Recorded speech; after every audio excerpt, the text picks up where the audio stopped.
1 second from half court. Jump in for joy. First ever. A 2-on-1. Oh! Did he bring it in? He did! It is Caught!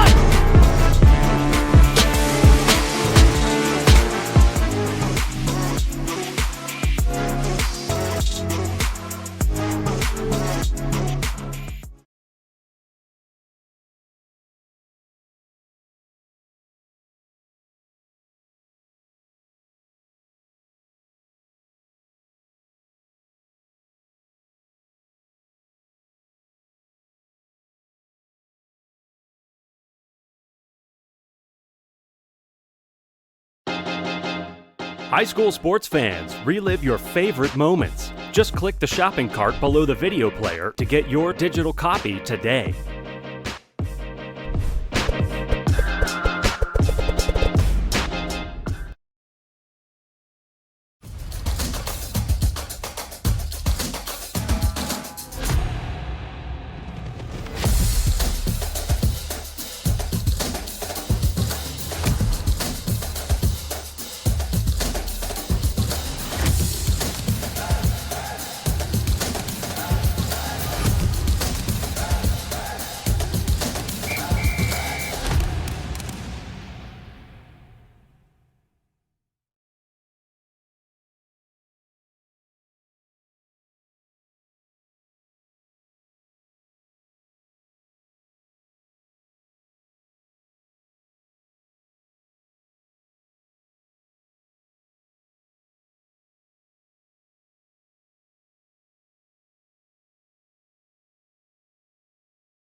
One second from half court.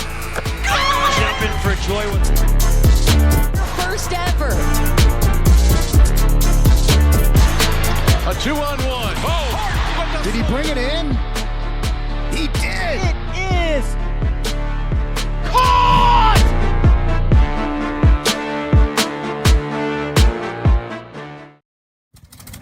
There have always been a few, ready to fight and win. Since 1775, these few have been Marines, and they come from across this land to defend the future of our nation.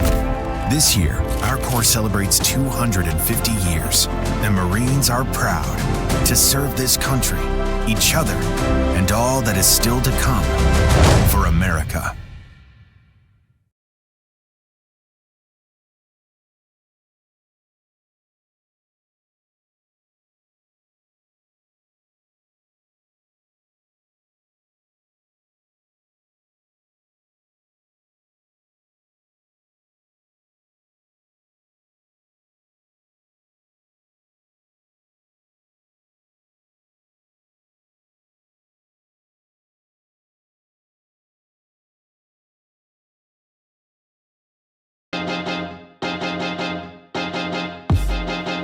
High school sports fans, relive your favorite moments. Just click the shopping cart below the video player to get your digital copy today.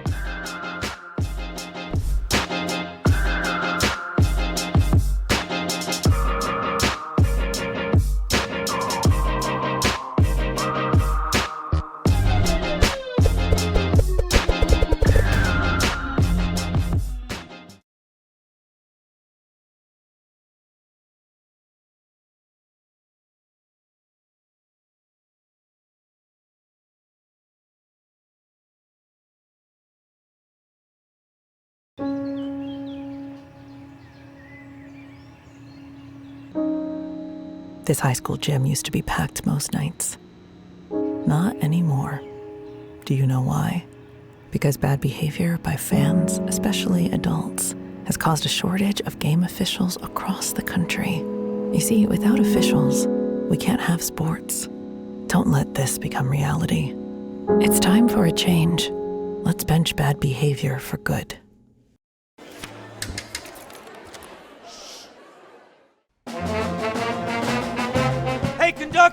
about something new? You played this last year.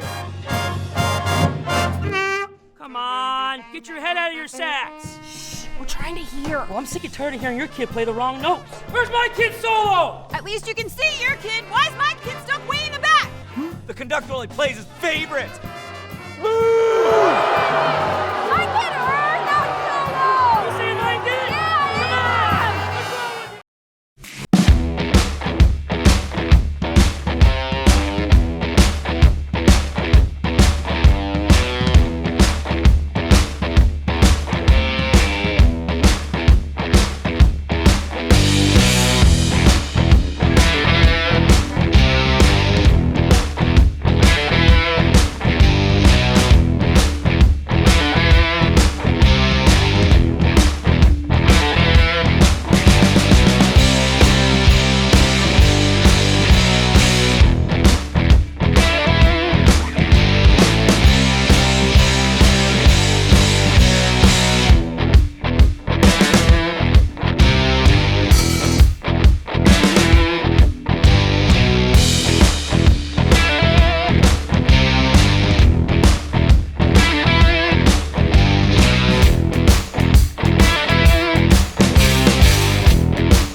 Wants to thank all our co-workers for their tireless hard work and dedication to making a difference in someone's life. Hey, join us in saying thank you to the family of co-workers known for their love of community and treating everyone like family.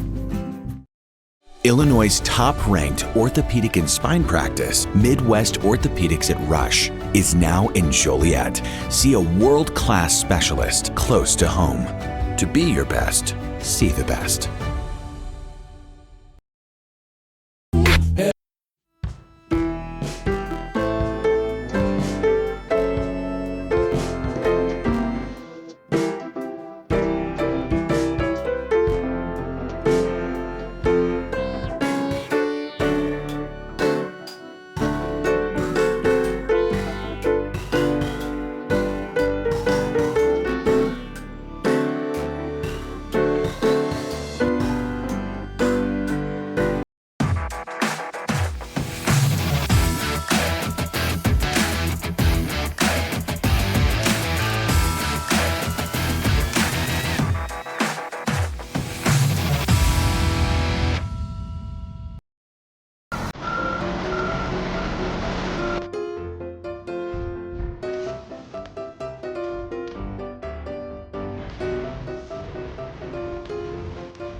I just saw super low interest rates on Facebook. Maybe I can refinance my butter hot tub.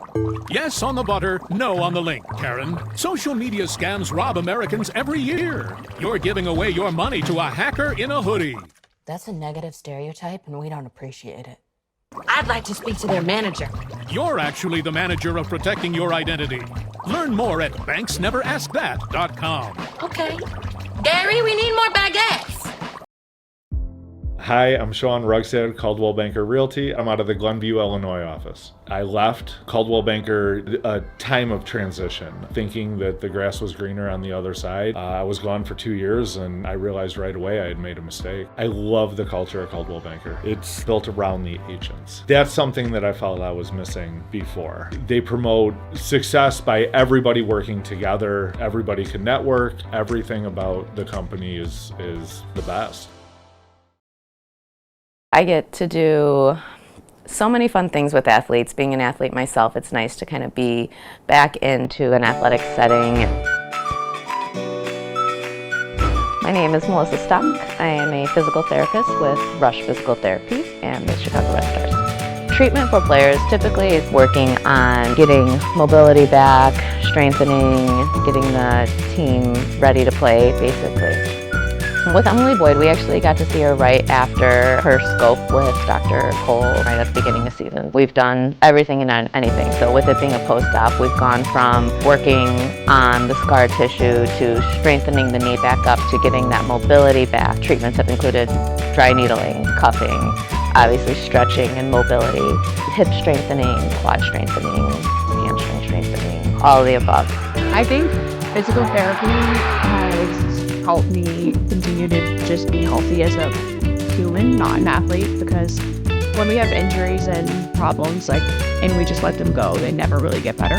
So for me, physical therapy has helped me a lot just as a human being.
Hey Lady Bears, Indiana Fever guard Kelsey Mitchell here, and on behalf of the Nike family and myself, we want to tell you congratulations on all accomplished this year.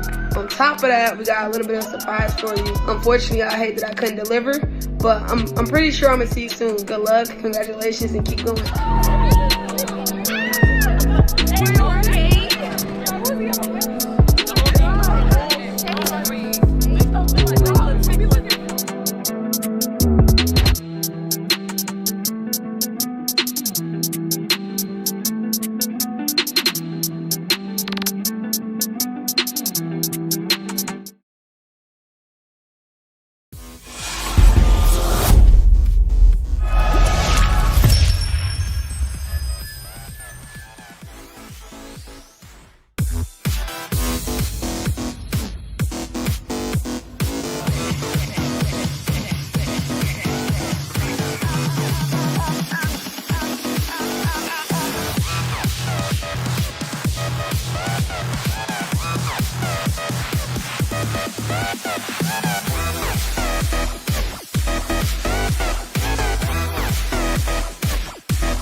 People who come to Cricket, stay with Cricket. I'm a farm manager, and I'm always here. My service is reliable thanks to Cricket. Reliable service deserves a free 5G phone.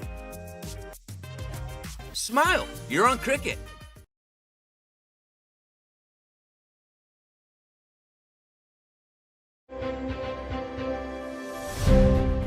To the city that invented the skyscraper, reversed the flow of a river, created its own style of pizza, gave a home to legends, and stole our hearts.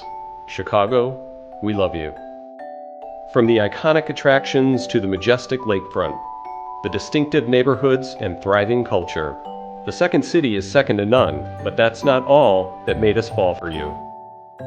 What we love most about you, Chicago, is your people. Friendly, welcoming, and undeniably passionate about our hometown.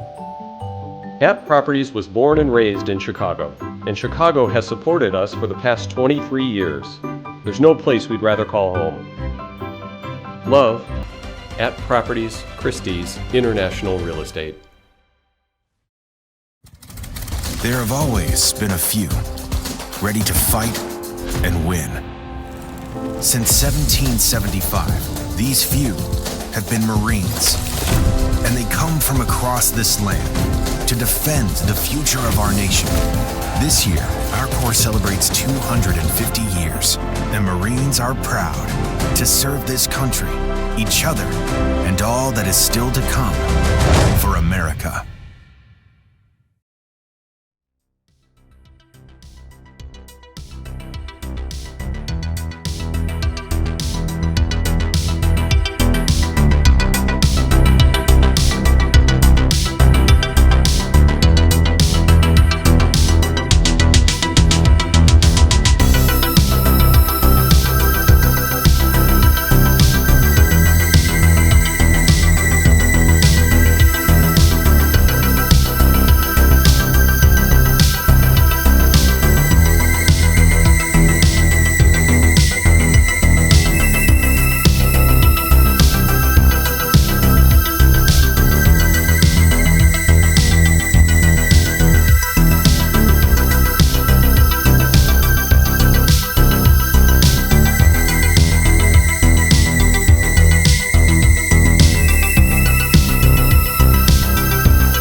Especially adults, has caused a shortage of game officials across the country.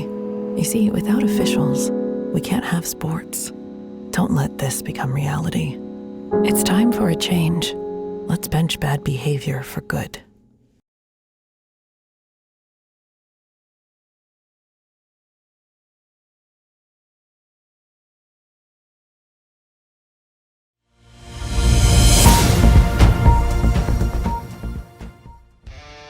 Do you expect experienced, professional, and personalized attention from your building supply partnerships? You should. Are you getting the specific attention you need to help your business grow? You can. Introducing IHSA Roof Pro and Grow through Richards Building Supply. As a professional small business, you need real solutions to achieve your desired growth outcomes. This requires more than sample boards, pricing, and on-time delivery, which sets the bar too low. You need more. To grow and win in this ultra-competitive environment, you need ultra-competitive solutions. With Richards Building Supply, get the personalized attention you deserve and need. Take advantage of incredible first-time user incentives. Gain discounted access to a host of our industry's most reputable marketing tools through a Roof Pro membership. And that's just the beginning. Don't believe us? Let us show you. IHSA Roof Pro and Grow through Richards Building Supply.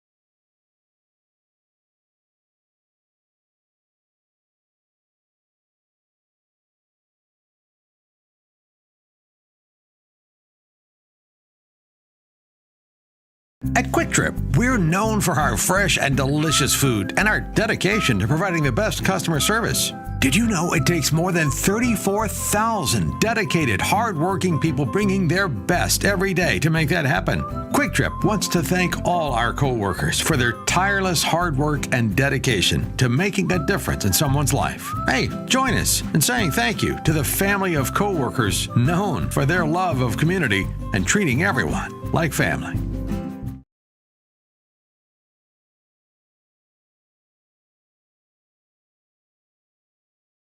Easier for you and your whole family. Customize a scene on your Forest Security app to ensure as you leave for the day that your doors are locked, lights are off, garage door is closed, and your security system is on with the push of one button. When the kids get home, they can unlock the doors and turn off the alarm with their mobile app or door code. Plus, you can receive an instant notification with a video clip showing they are home safely. Relax in the evening with a movie night routine to ensure your alarm is set, lights turned down, and room temperature is comfortable. Call Forest today.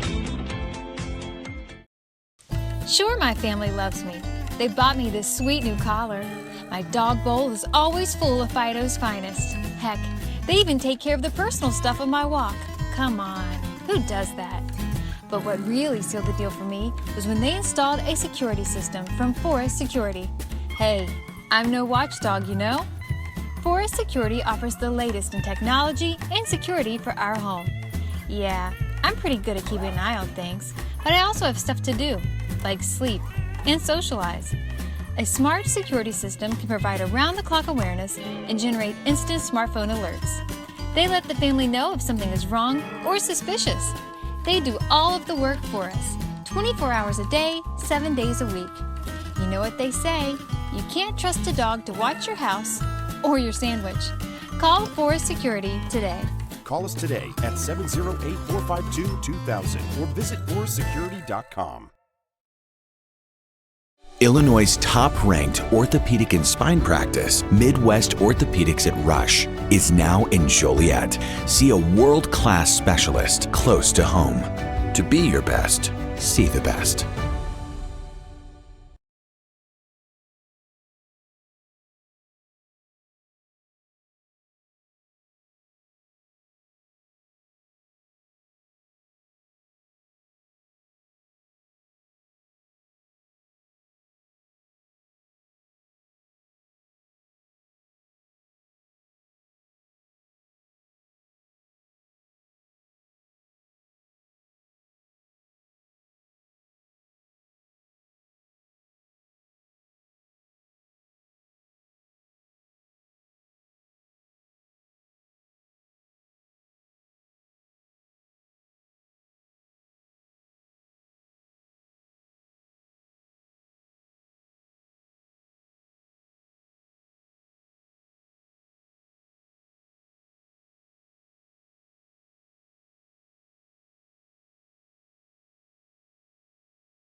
Stop what you're doing.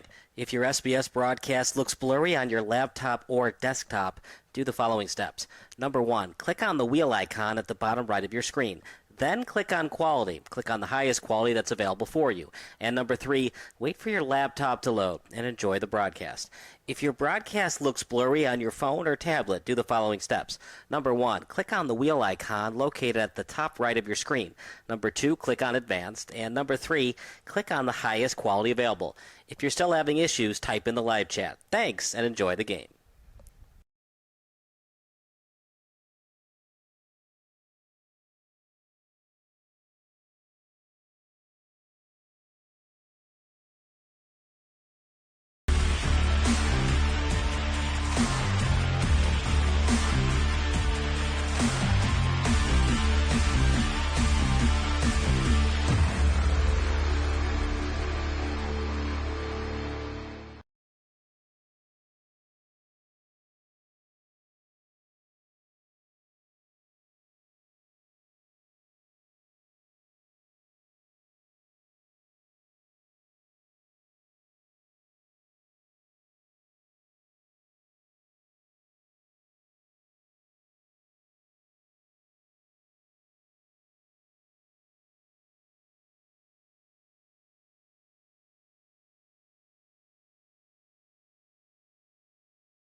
They're my neighbors. Come on in, guys. Bringing fans together. State Farm, official sponsor of Liga MX. Like a good neighbor, State Farm is there.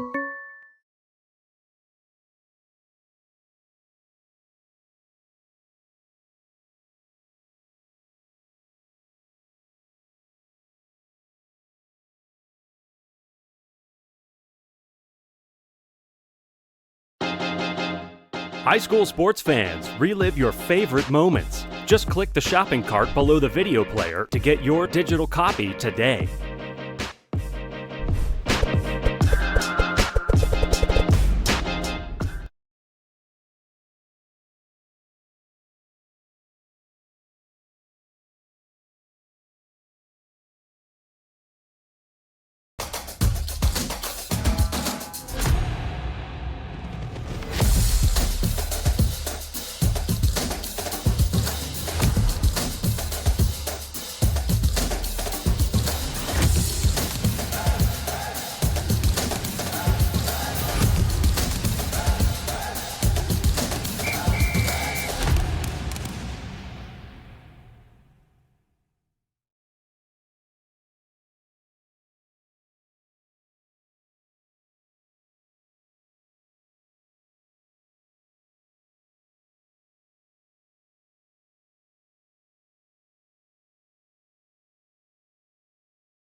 Stop what you're doing. If your SBS broadcast looks blurry on your laptop or desktop, do the following steps. Number 1, click on the wheel icon at the bottom right of your screen. Then click on Quality. Click on the highest quality that's available for you. And number 3, wait for your laptop to load and enjoy the broadcast. If your broadcast looks blurry on your phone or tablet, do the following steps. Number 1, click on the wheel icon located at the top right of your screen. Number 2, click on Advanced. And number 3, click on the highest quality available. If you're still having issues, type in the live chat. Thanks, and enjoy the game. Now this is some bull. And another 3 for the ball! Oh, like a good neighbor, State Farm is there. State Farm's here to help. Like a good neighbor, State Farm is there.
High school sports fans, relive your favorite moments. Just click the shopping cart below the video player to get your digital copy today.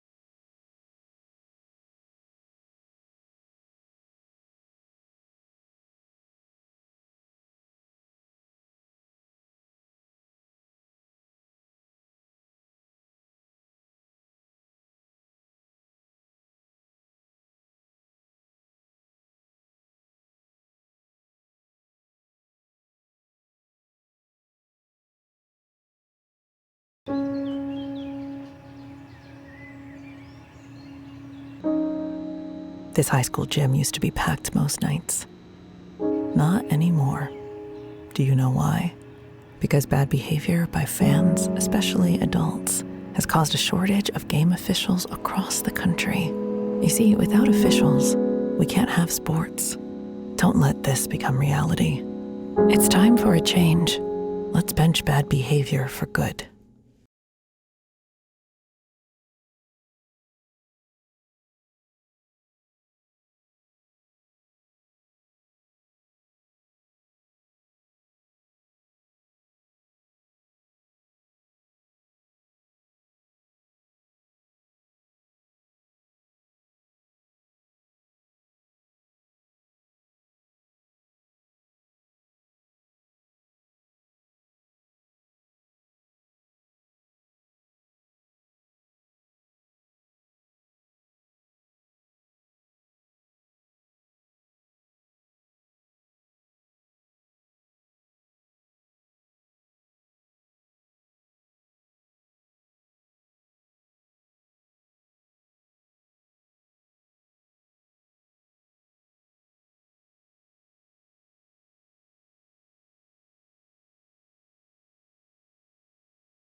Hey, conductor, how about something new? You played this last year.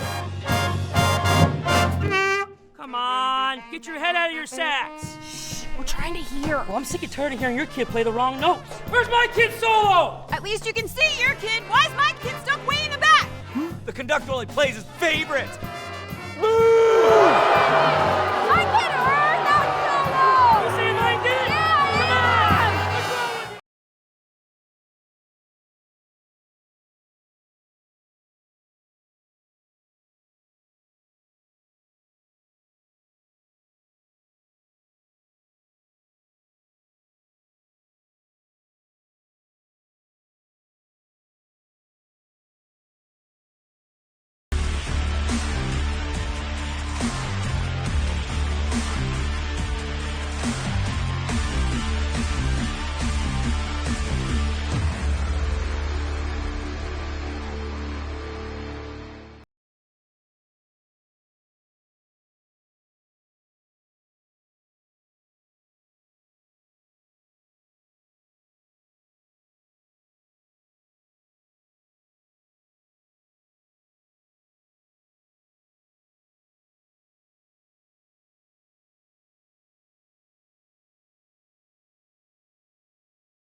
High school sports fans, relive your favorite moments. Just click the shopping cart below the video player to get your digital copy today.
Stop what you're doing. If your SBS broadcast looks blurry on your laptop or desktop, do the following steps. Number 1, click on the wheel icon at the bottom right of your screen. Then click on Quality. Click on the highest quality that's available for you. And number 3, wait for your laptop to load and enjoy the broadcast. If your broadcast looks blurry on your phone or tablet, do the following steps. Number 1, click on the wheel icon located at the top right of your screen. Number 2, click on Advanced. And number 3, click on the highest quality available. If you're still having issues, type in the live chat. Thanks, and enjoy the game.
Good evening, everybody, and welcome to William Fremd Stadium.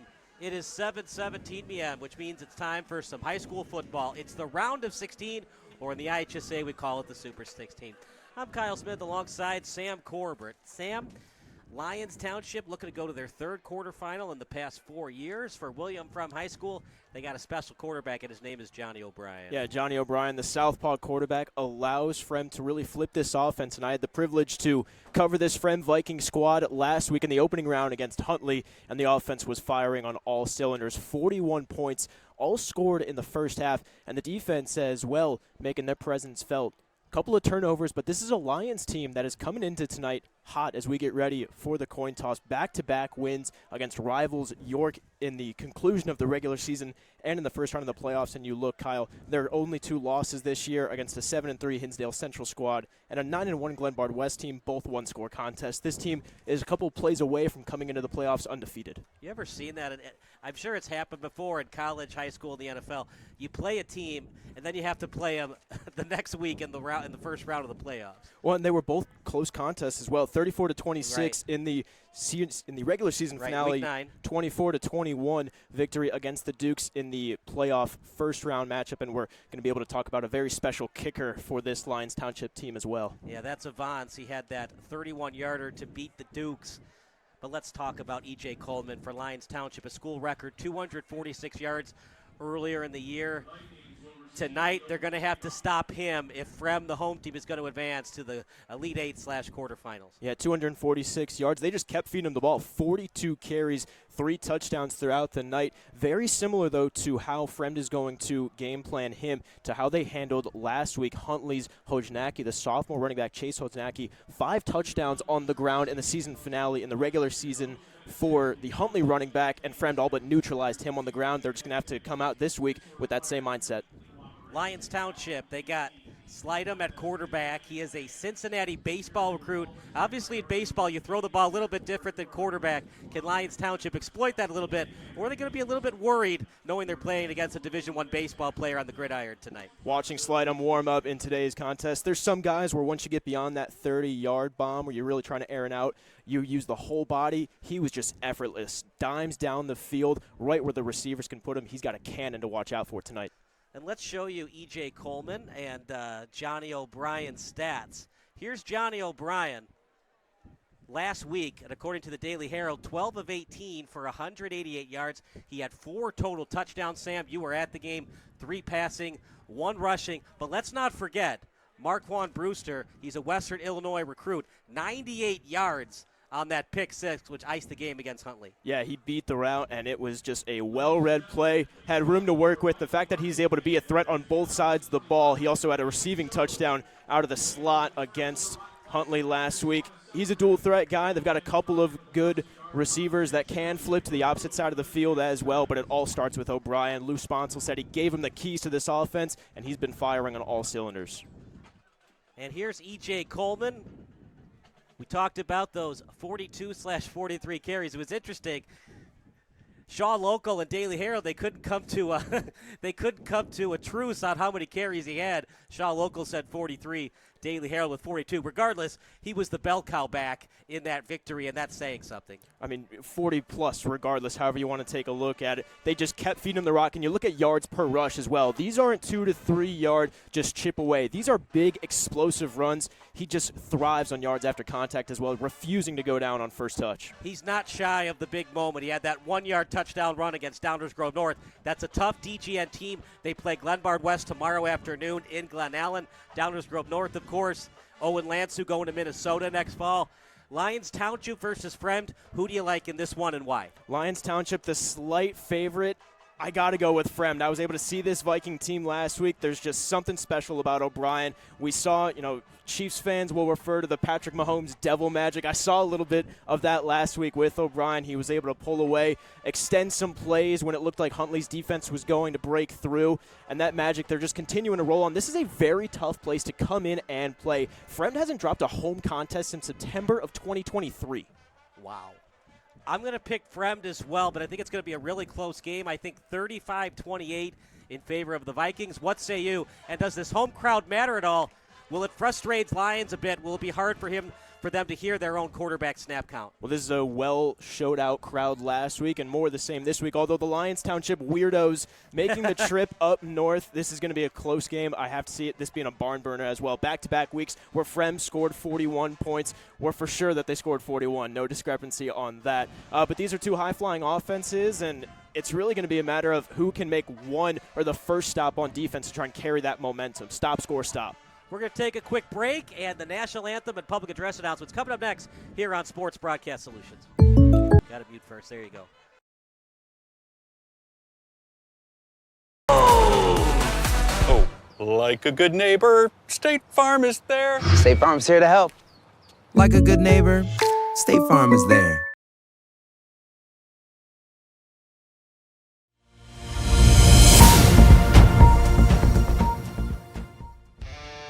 Do you expect experienced, professional, and personalized attention from your building supply partnerships? You should.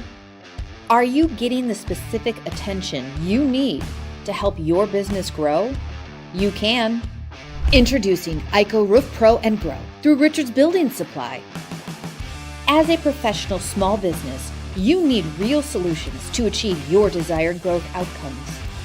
This requires more than sample boards, pricing, and on-time delivery, which sets the bar too low. You need more. To grow and win in this ultra-competitive environment, you need ultra-competitive solutions. With Richards Building Supply, get the personalized attention you deserve and need. Take advantage of incredible first-time user incentives. Gain discounted access to a host of our industry's most reputable marketing tools through a Roof Pro membership. And that's just the beginning. Don't believe us? Let us show you. IHSA Roof Pro and Grow through Richards Building Supply.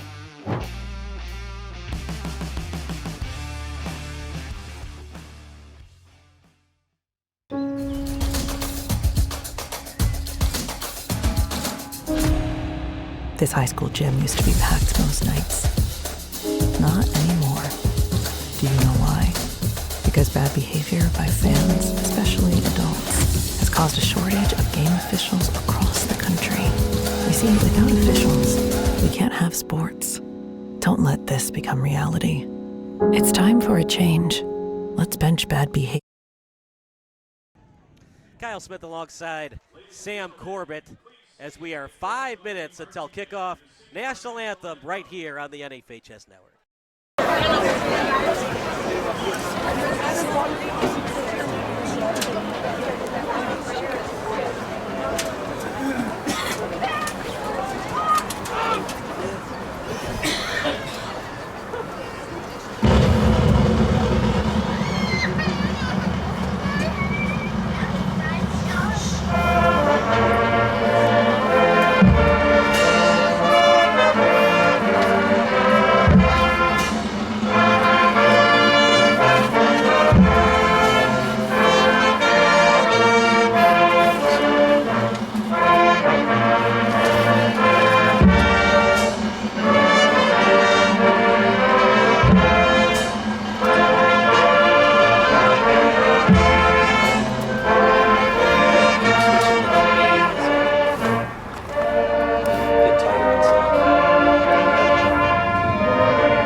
Excellent job by the Fremd Marching Band.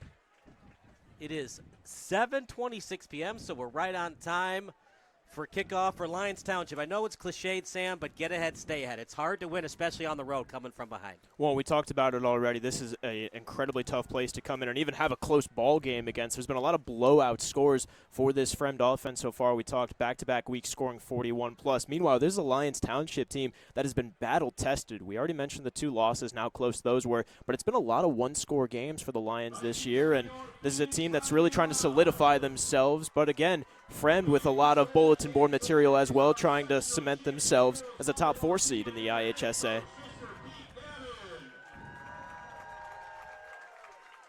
Well, we wondered if it was going to be a loud and electric environment. I guess that question was answered. This is really cool. I've never seen this before. It's kind of like a Minnesota Vikings game with the Skol chant.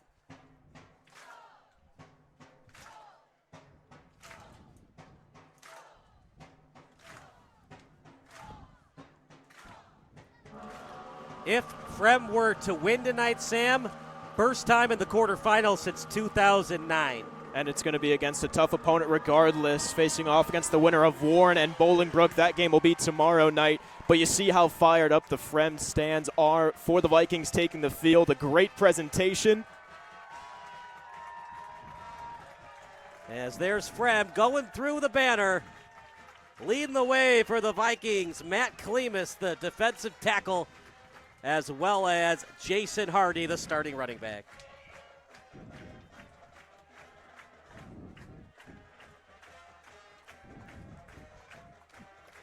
Seems like we got everybody in terms of extracurricular activities today. We got the cheerleaders, the dance team, the marching band. Women's volleyball for the Fremd Vikings honored pregame as well. It's an all-out showing, Friday Night Lights, and really Friday night drive across the IHSA in preparation for tonight, because both of these teams, Kyle, have seen their names scattered among top 25 consensus polls in not only Chicagoland but the entire state. A lot of bragging rights on the line, and pretty much every media outlet had this game circled as one of the closest second-round matchups. Look, when you've got one quarterback that's going to be playing football at Northwestern next year, the other quarterback playing baseball at Cincinnati, 2 excellent Division I institutions, it should be a good one today. I give the slight edge since O'Brien is more of the polished prospect, but look, there are guys like Kurt Warner, Jake Delhomme that went undrafted. They weren't the quote-unquote franchise quarterbacks coming out of college. Maybe Slidham outplays O'Brien tonight in a shootout. Well, I got to tell you, one of my college teammates, Luke Lane, and a 2-time Gallardi winner, that's the comparison to the Division III Heisman. Not only was he North Central College's starting quarterback for 4 years and guided them to become a Division III dynasty, he was starting center fielder. The ability to have athleticism translate between sport to sport, and you can't make up for arm strength. Again, we said it already, watching the warm-ups pregame for Slidham, just effortless 40-yard bombs. So here we go. It'll be the Lions kicking off to the Vikings. The Lions in the white and yellow, and the Vikings in the green and gold. Huntley last week pretty much all but negated Marquand Brewster out of the special teams game. Pretty much only sending kickoffs to Ben Riddle, the other return man back deep for Fremd. Good special teams allowed the Vikings last week to have some very favorable starting field positions on their drives. We are starting right at 7:30. It's Wolf to kick off. 2 men deep for the Vikings. Brewster, the deepest man, right at the goal line. It's close, and it goes out of bounds. Break for the Vikings. Wolf's got to be more cognizant of that later on in this game. Trying to get a bit too ticky-tacky. Nearly phenomenal placement. Remember, that is a live ball, so you got to be careful. We've seen that. We saw that a couple years ago where OPRF was playing around with the ball and they forgot it was a live ball, and Fenwick got first and goal at the 8-yard line because OPRF forgot to return it. Catch him napping early on. Thankfully, some higher IQ today and some pretty favorable field position for Johnny O'Brien to start.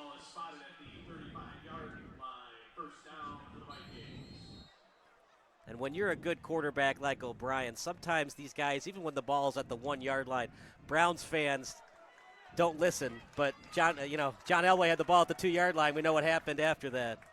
But here we go. 4 wide receiver set. O'Brien, the lefty, over the middle. And just a straight drop by Brewster. That was right in the breadbasket. Well, nearly intercepted right out of the gates by Cole Harris, who did a good job reading O'Brien's vision. Came up underneath. 5 seconds in the game. We almost saw an interception and then a drop pass. Well, this is a Lyons Township team that thrived on turnovers last week, forcing 4 of them against the York Dukes. Man, you force 4 turnovers and you still almost lose. It can happen, though. We saw with the Bears with that 4-turnover game against the Raiders. O'Brien still has it. He'll roll outside the pocket. He's sacked, loses a couple of yards, and a huge sack delivered by Roman Snovy. Yeah, the Dartmouth commit. The O'Brien slight hesitation. He's initially going for that pass breakup. Keep in mind, Lyons Township had 11 pass breakups last week, thinking O'Brien's going to drop back to pass back over to the right side. He gets his hands up, sees O'Brien plant a bit too long into the turf, and an easy loss. What do you think here? Screen pass? You have to try and get any sort of yardage you can, but last week against Huntley, we saw Fremd not be afraid. Again, O'Brien, such a good pocket presence. Pretty uncharacteristic of him to take a sack that early. O'Brien will run with it. He's still on his feet. 1st and 10 and more. Fumbled it. Lions ball.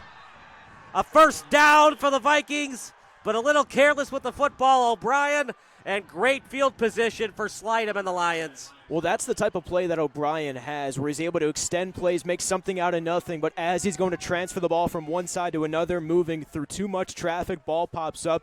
And just as we were talking about the turnovers, they prove already an impact in the first quarter, not even a minute into the ball game.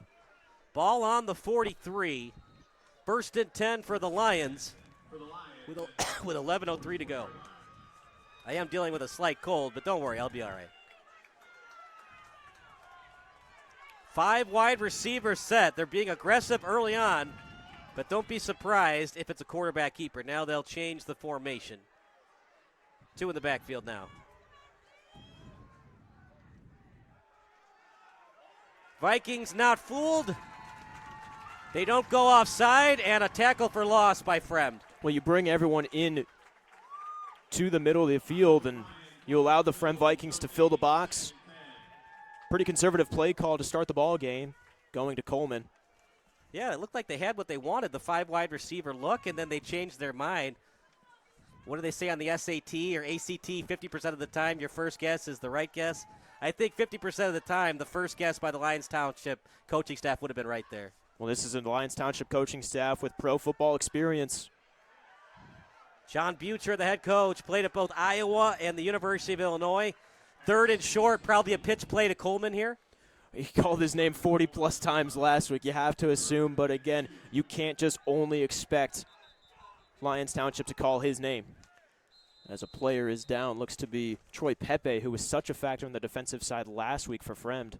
Forced one of those turnovers. He is slow to get up. Tommy Gilbert, our field reporter, will let us know what exactly the injury is. We'll take a break. It's 0-0 here on the NFHS Network. First.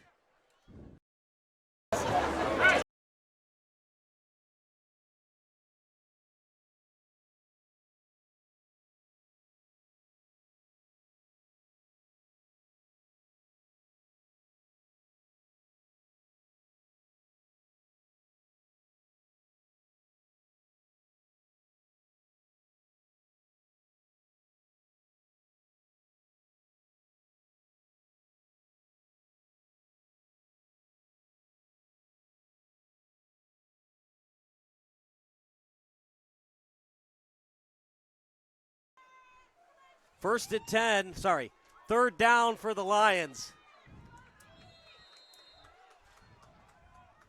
The first down marker is at the 46 as they shift 2 players to the left, including Matella, the tight end. 2 in the backfield. Handoff up the middle. Coleman, he has such a nose for the first down. It's going to be close, but I think he got it by half yard. And the chain gang continues to move. They agree with me. That's just good old high school football, putting the head down, bouncing off first defender. Notice he's got his back turned to the line of scrimmage, just able to ricochet off like a pinball, keeping those legs moving and extending the drive. So it'll be 1st and 10 at the Fremd 46. Clock continues to run with 9:34 to go. This time 1 in the backfield, and now 1 in motion. That was Rusk. Time for Slidham. Over the middle. Tried to jump the route. Enough velocity on that ball to get the first down, and Slidham, he is not afraid of the moment. Threading the needle to a 6'6" target. What do you think here? Run the ball with Coleman, or do you think you would pass it again with Slidham? Well, you saw how much time Slidham had in the pocket. Really good job from the big boys up front, giving him all time to throw. 2 in the backfield. Little hard count from Slidham. Now they'll snap it. He still has it. Drop-off pass. Blockers in front. Rusk still with it. Eyes the first down, and he got it and more. The Fremd Vikings got to adjust, but how do they, Sam? You have to pick up someone else other than Coleman. You saw the initial read, everyone anticipating that direction inside. Slidham does a good job hiding the ball, has the delay, extended that play, and you mentioned the blockers in front. Credit Sam Freilich picking up a blocker downfield, allowing the Lions to get a couple more yards. Well, they knew that Coleman is the guy to watch out for, but now Slidham making some big plays. And then eventually they're going to have to blitz, which if you can get the ball out quickly on a pitch play to Coleman, he's got a lot of room in front. But Slidham has to continue to make these plays with his arm for that to be a factor in this game. Well, quite frankly, this Fremd defense just isn't used to being punched in the mouth. 41-0 before they pulled their starters. The only points last week that Huntley was able to muster was 2 scoring drives in the fourth quarter against second and third stringers. They haven't scored yet. They're not afraid of the kicking game. That's so crucial in high school football. Avance. 3 kicks last week, including the game winner. Yeah, all-state kicker. He plays soccer as well. Quick pass, yards after catch. As he got a couple more, did Metella.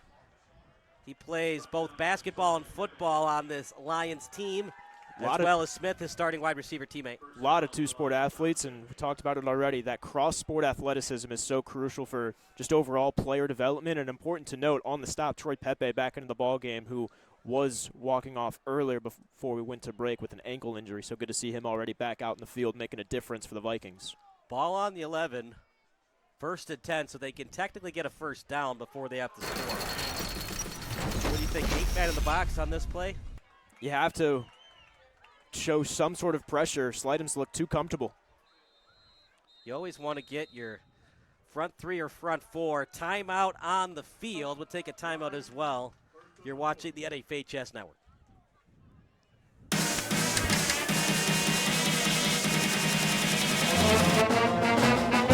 Hey, conductor, how about something new? You played this last year.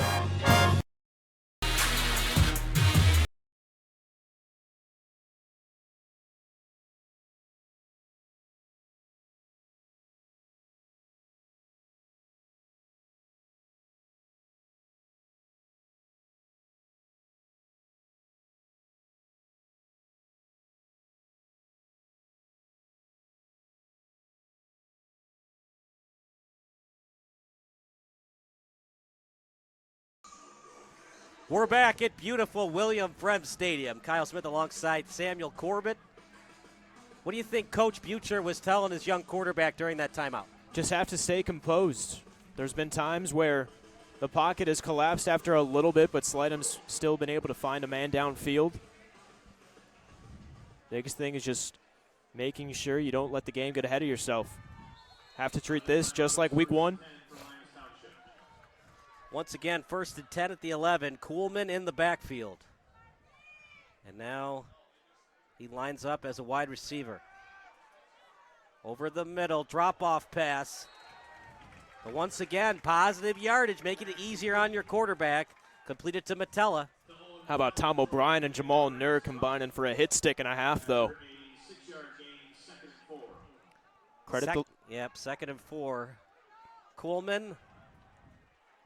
It's going to be a tough night for him going up the middle. I think he's going to have to try to get to the edge with reverses, jet sweeps, or just pitch plays. Reverses and things of that nature, the more trickery is going to be tough just because you have to allow the front line to give him that much time. But again, see how he's just able to throw off defenders going for tackles above. If you're going to bring him down, you have to go low. 3rd and 6, ball on the 7. Mattel has been their go-to guy on this drive. You go to him again. It would make sense. 6'6" frame. It's tough to defend. Seen a couple of dump-off passes after first options and second options haven't been there. 2 in the backfield. High snap to the end zone. Coming back for the ball. Incomplete pass. Sam, is there a flag on the field? There should be. They go his way, they call his number, and this was the designed play. Pass interference on the offense. Yeah. Wow. Mattel repositioned himself. You said he was going back. He moved the defender too much to work back around, get back inside, because he was beyond the out-of-bounds marker in the back of the end zone. And the Fremd Vikings sideline knew it immediately, looking for a penalty marker. But that shows that right out of the gate, they were looking his way. Designed play to call number 14. You lost a lot of yardage on that play. You do have a good kicker. He kicked a 40-yarder last week. So I don't think you're worried if you want to be ultra aggressive with a passing play here, but you have some fast guys. Do you consider a quick slant or a screen pass, see if they can get 22 yards or 15 yards after catch? They've looked a lot to the short side of the field. I wouldn't be shocked if Slidham flips the field, goes to the far side looking left. Pressure comes. Here comes the screen pass to Kuhlman. Gets positive yardage, but it's a short gain. 4th down, and the special teams unit comes out for the Lions. You gain some of that yardage back. You position yourself more towards the middle of the field, make it a bit easier for Avance, and his story is so awesome. We talked already, 3 field goals last week. Soccer player as well. The Lyons Township soccer season just wrapped up. And how about being recruited by some guys that you played 8th grade football with? Roman Sosnovi showing why he's committed to Dartmouth. Using the big brain, saying, hey, come on out. We need a kicker this year. Might be a false start on the Lions. That's 5 yards back. Look, Sam, nothing's guaranteed in high school football, especially when it comes to the kicking game. Avant's a great kicker, but his offensive line not helping him out. Yeah, this will be longer than any attempt last week. Granted, the wind will be aiding him. Ball on the 23, 40-yard attempt. See if he can do it like he did last week. Good hold. Here comes the kick. No good. Wide left. We'll take a break. You're watching the Vikings and the Lions here on the NFHS Network.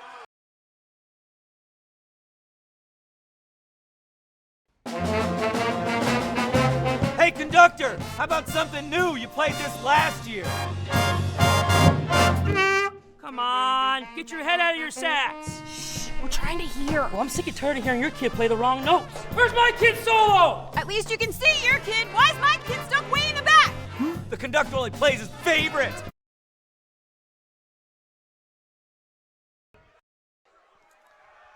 O'Brien with time. And a good pitch and catch as he gets it over to Stam. Sorry, got it over to Stam. Sorry. Got it to Jay Box. And it's 1st and 10 for the Vikings. Box, a smaller frame, just 5'7", gets lost in all that commotion around the middle of the field. Cole Harris first on the stop, but way too late to the coverage.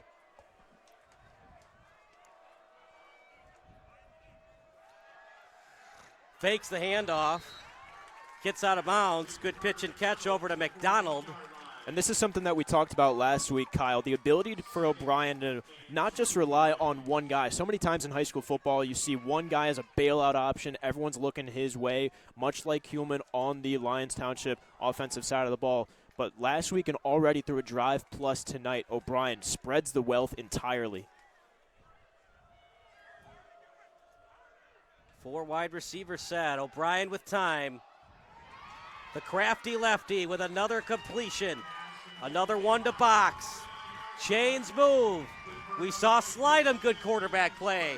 O'Brien, can he finish the drive with a touchdown? Well, that was just the exact same play that they used to start that drive off. If it ain't broke, don't fix it. You think about and talk about maximizing possessions. Lions got the turnover. They couldn't maximize their possession. They got nothing. Fremd killed so much clock last week here at home against Huntley. Fly route down the field. Completed. Box again. 3 receptions on this drive so far. They go his way, a bit more conservative those first 2 times. And then the big play down the sideline. Burns his man. Again, those first 2 routes set up, anticipating him to curl back inside. Fools the defensive back, just burns him down the edge. Inside the 20. Second drive of the game for the Vikings. First time they've been in the red zone. Lions were in the red zone on their last drive, missed a 40-yard field goal attempt. O'Brien, high pass. And it will be completed at the sideline as it was completed to McDonald. No defensive back within 6 yards of him.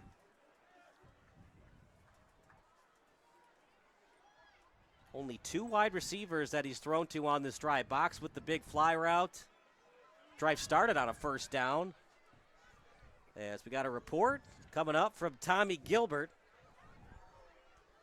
Tommy, what do you got for us? There was an injury to Pepe earlier in the first quarter. What update do you have for 32 of the Vikings? Yeah, we're still working on an update for 32. No word from the sideline yet, Kyle, but we'll get that to you when we have it. Saw a couple of elated defensive meetings, one on each side. First, of course, on the Lions side after that fumble recovery. They're very concerned. We all know O'Brien has a great arm, but they're very concerned about making sure they pursue and contain the star quarterback. When he takes off, we gotta go get him, the message in the Lions defensive huddle. It was a much more subdued from the sideline for about the first 5 minutes or so of that next drive afterwards. But after that missed field goal, absolute excitement in the huddle once again. When we do what we're supposed to do, they can't touch us, is the message. Make sure you get to your man and watch for short stuff on the outside. Touchdown, Hardy. Thank you so much, Tommy. Right down the field.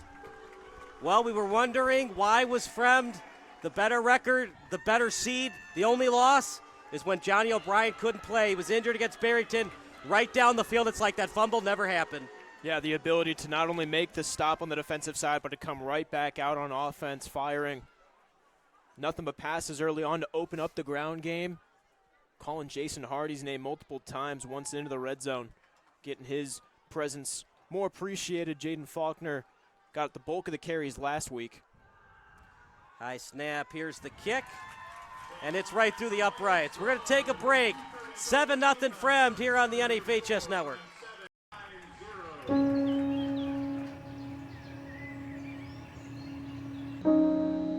This high school gym used to be packed most nights. Not anymore. Do you know why? Because bad behavior by fans, especially adults, has caused a shortage of game officials across the country. You see, without officials, we can't have sports. Don't let this become reality. It's time for a change. Let's bench bad behavior.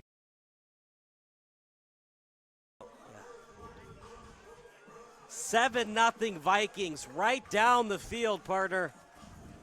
Ball was spotted at the 20, so they go 80 yards. What is Slydom and this offense thinking? They're on the road. They had a chance to get an early lead, missed field goal. And even if they score a touchdown, it's just a tie score instead of having the lead. Well, it was a simple miscue that really took them out of any chance to get a touchdown that last drive. That 3rd and 26 all but negated any chance for that. But we said it already, this is a really tough place to come in and play. Fremd played very comfortable with a lead of the entirety for all 48 minutes last week against Huntley. You've got to respond right now. Granted, doesn't have to be a touchdown, but any points on the board, you can't allow the Vikings to get the ball back and try and make this a 2-score contest. To kick for the Vikings as it'll be Shea Sloan, the 5'11" junior kicker. 2 men deep for the Lions at their own 5-yard line.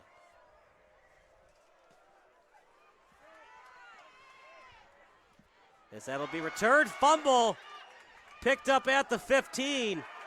What's going on with this football tonight? That's now 2 fumbles, and we're not in the second quarter yet. This is going to be a tough start for Lyons Township. Starting within the 20. Return man just picked his head up a hair early.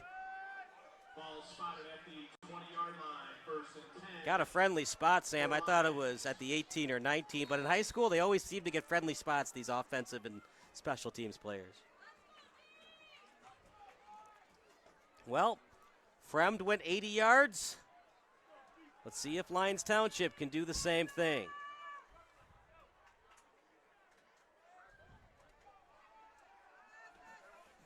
Quick pass. Breaks off a tackle. As is completed again to Metella.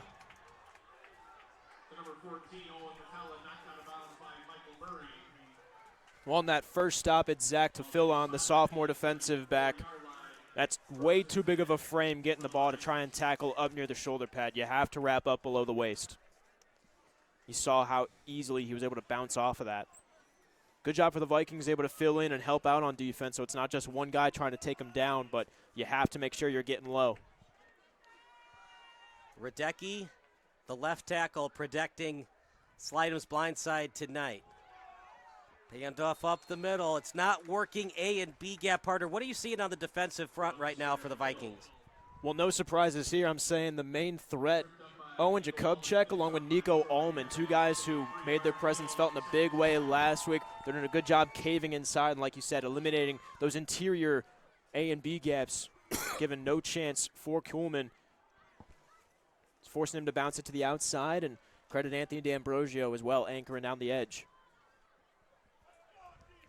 2nd and 7. They're going to spot the ball at the 37. Slidham got all the way inside the 10 on the last drive, but they couldn't capitalize. As a delayed handoff to Kuhlman. Huge tackle. Pepe back on the turf. Well, he's coming back, and in a big way, big tackle on Kuhlman. Well, and you see Lyons Township trying to delay those handoffs so that they're not just automatically selling out to see if EJ is going to get this ball. That delay, Pepe stays home, doesn't anticipate Slidham to kick out to the left side. And a statement from the linebacker. The man up front, Radecki, Hillman, Harrington, Corrigan, and so Snovey. Got to find a way to get some gaps for Coleman to run through. Slidham over the middle, completed, and he had to get to the 44, so it's a first down. And just baby steps, right? First downs, 1 first down at a time. Just do what they did on the previous drive. Good awareness from Brady Rusk, who's another top target for Slidham, just getting right to the yard to get marker. Another bigger frame. Tight end, D lineman. 6 foot 205, just right over the middle of the field, able to haul it in. Fakes the handoff. Another quick pass to Metella. As a slew of defenders were there on the tackle. First guy there was Zach Tofilan. And, you know, 1 man, 1 tackle, partner, but that's not been the case thus far for Fremd. They got to make that adjustment. Well, Tofilan, credit, did make the adjustment, tackling a little bit lower, but this is just such a big frame, and Zach Tofilan only 5'11", a $153. That's just a mismatch that Lyons Township is reading and picking on. Timeout on the field. We'll take a timeout as well. You're watching the Lions against the Vikings here on the NFHS Network.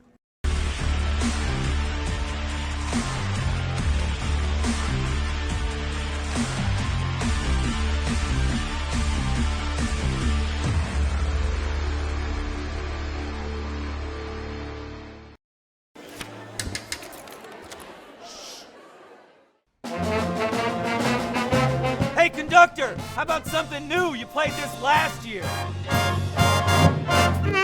Come on, get your head out of your sacks. I'm trying to hear. Well, I'm sick and tired of hearing your kid play the wrong notes. Where's my kid's solo? At least you can see your kid. Why is my kid stuck way in the back?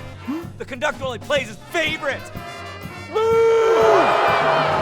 can earn that solo! You saying I did?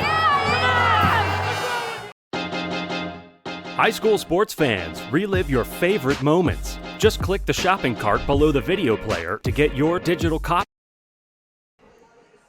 Second quarter about to begin. 12-minute quarters in the IHSA.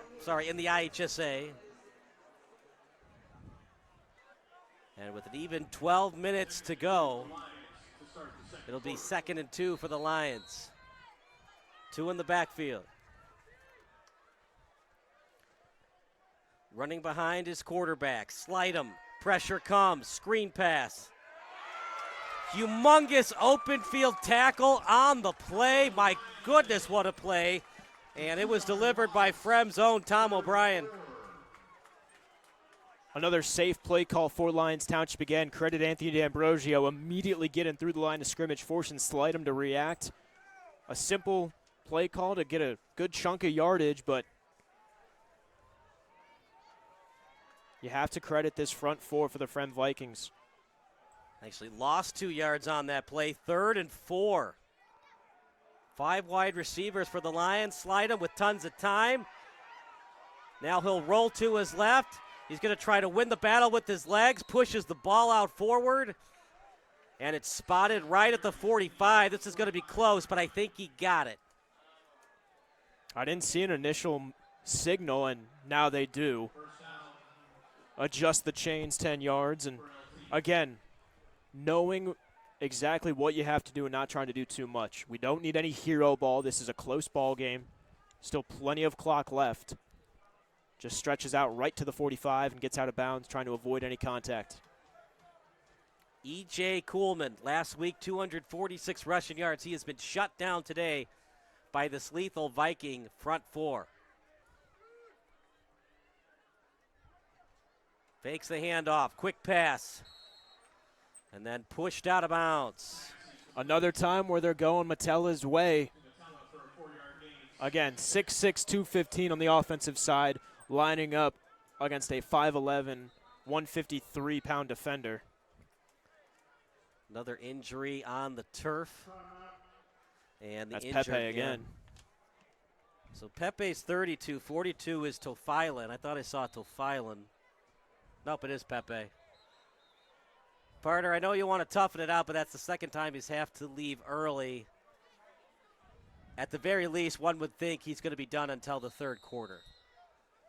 Yeah, too little time in between stoppages.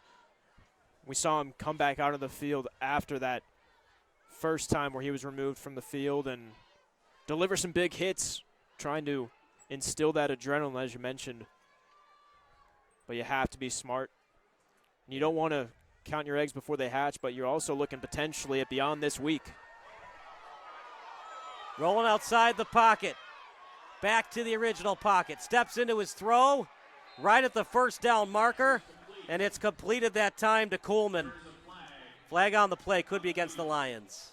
Have to imagine this is going to be potential illegal man downfield. Something on the line. So, partner, for the younger audience that's watching, listening to this broadcast, what does illegal man downfield exactly mean?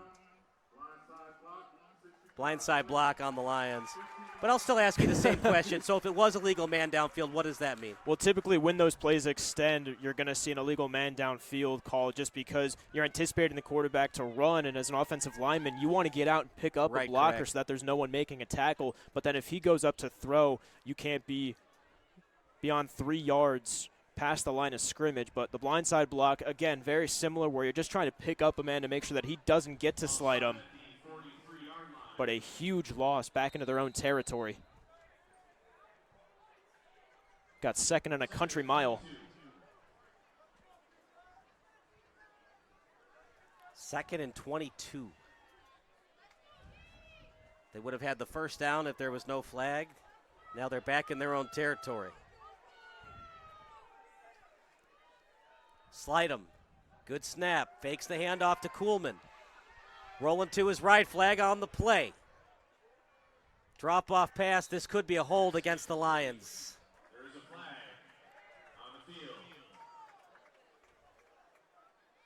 Big call. They're talking it over.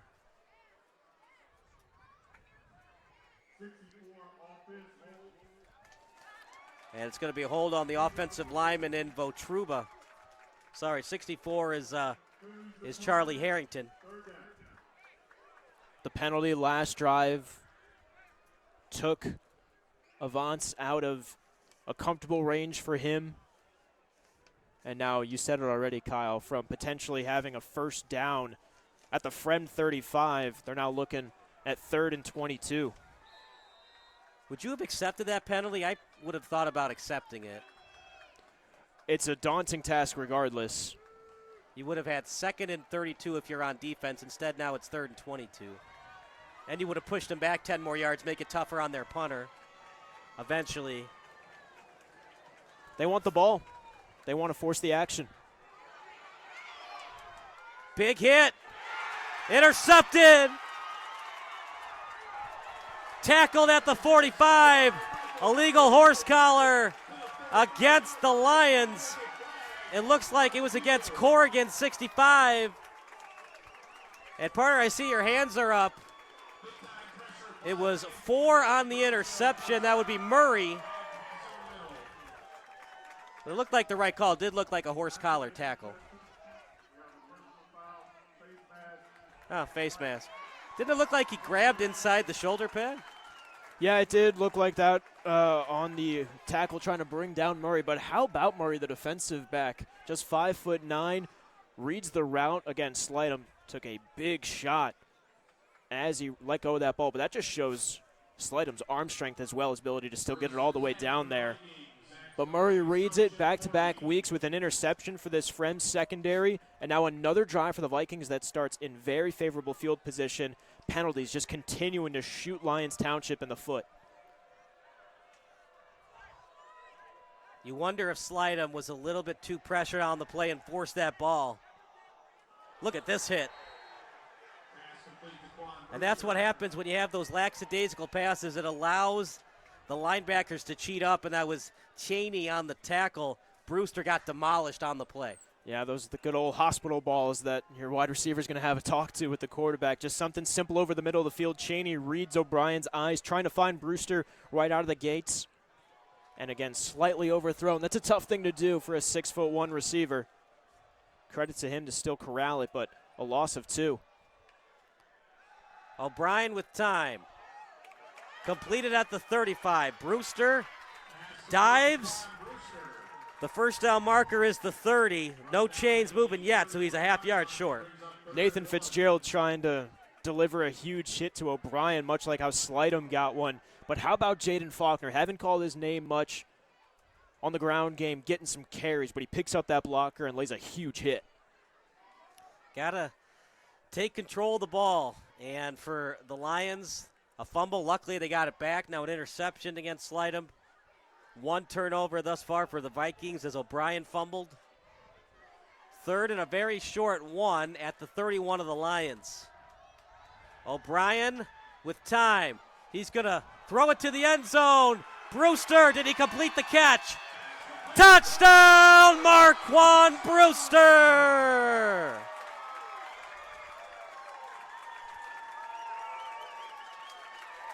Every time you need a big play by Johnny O'Brien, he seems to deliver. Brewster's a guy who is averaging over 100 receiving yards per game on the season.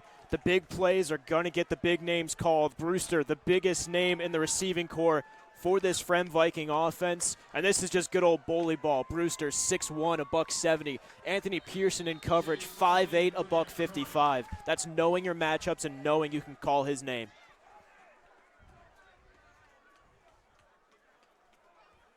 And on the PAT will be Sloan. What a change of events. Lyons was driving, and then an interception, and O'Brien made him pay. High snap, the hold was there, the kick. Straight through the uprights. 14-0 Vikings here on the NFHS Network. There have always High school been a sports few fans, relive your ready to favorite fight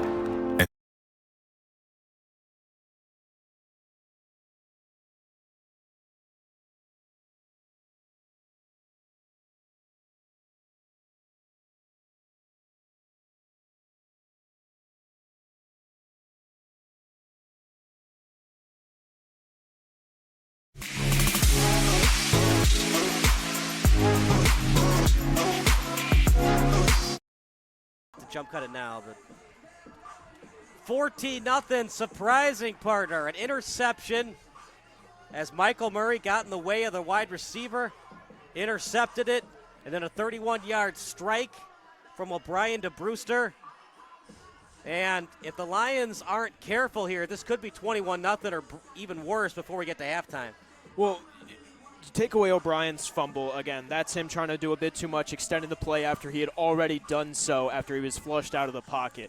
Take away that miscue, Fremd has played insanely clean football. Lions, a complete 180. Countless penalties. It's really surprising to see just because of how touted this Lyons Township team was coming into the week. But penalties take them out of field goal range, take them way out of any chance of extending drives and getting more first downs, allowing Fremd to start their own drives in very favorable field position. Short fields, easy scores. Into the end zone it goes. Good boot from Sloan. 1st and 10 at the 20, and if you're the Lions, any kind of points. Obviously you want 6, but even if it's 14-3, just something to give some confidence back to your defense. Anything to swing the momentum back their way. Another report from Tommy Gilbert. Tommy, surprisingly, it's 14-0 in favor of the Vikings. It is. Vikings showing off some of those explosive plays on offense they've been able to put up against so many opponents all year. Do have an update on Troy Pepe for you on the sideline. Of course, he was back in the game at the start of the second and then out almost right away in a lot of pain. They were working on his left ankle and calf. It does appear as though it's just cramping. When asked if he was okay, he smiled and said yes. He took a drink. He ran out on the field a minute later. Kyle, it's something to keep an eye on going forward, though. If you watched everybody else running and sprinting off the field after the Michael Murray interception, he was walking carefully at the back of the pack, so certainly still favoring that left calf a little bit. In the defensive line meeting, right after that interception, the one thing they really still want to make sure they're focused on in that Viking defensive group, make sure you keep your angles. We need to keep him in the pocket. Talking, of course, about Lions quarterback Jack Slidham. Anything else that you have for us? Not at the moment, Kyle, but we'll go back and enjoy another 8 minutes of football here, and I'll be back when I have some. Yeah, we'll talk to you at halftime. Thanks so much, Tommy.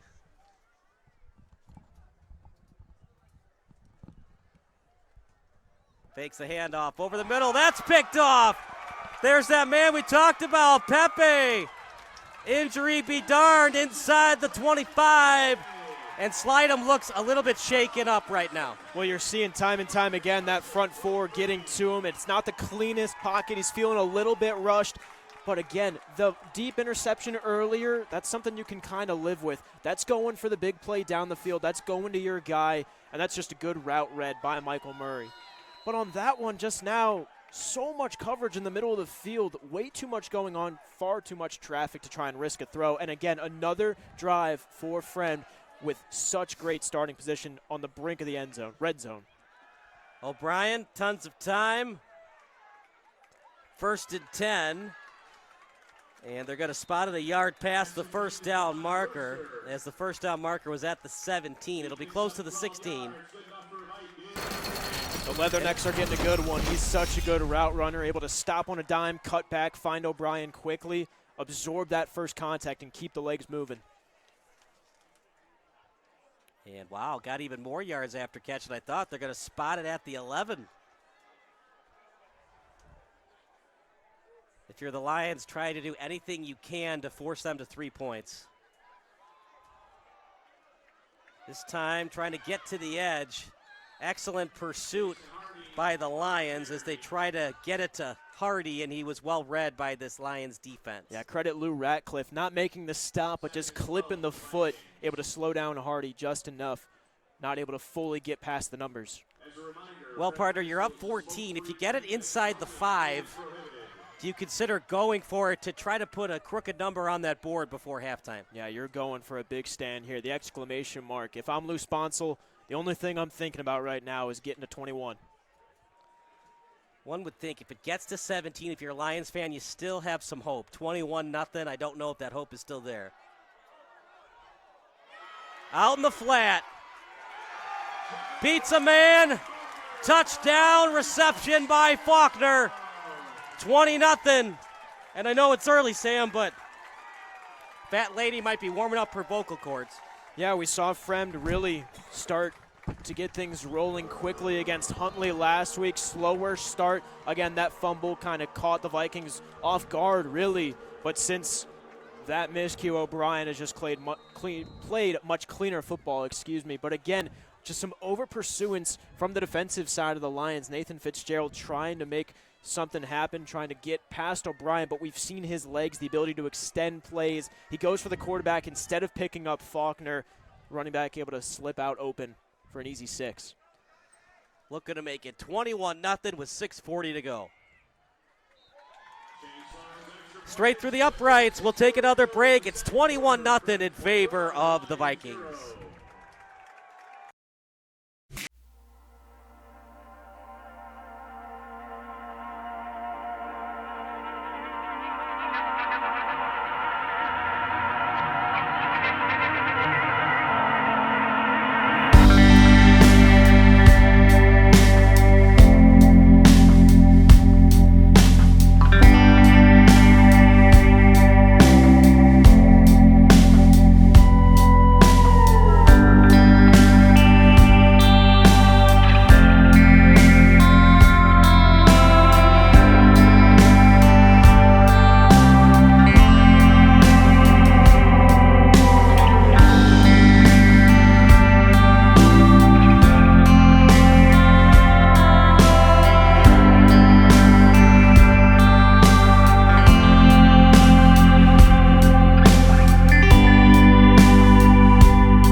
Comfortable lead. Tried to jump that route. Luckily, the pursuit was there. As good completion that time as he got it over to Freilich. Toffelon's got a tough night ahead of him, bouncing between guarding Owen Matella and Grant Smith. 2 6'6" targets for Slidham, both of them on the basketball program for Lyons Township this winter as well. 42 in green, going to have a long night. They continue to pick his way. Long way to go.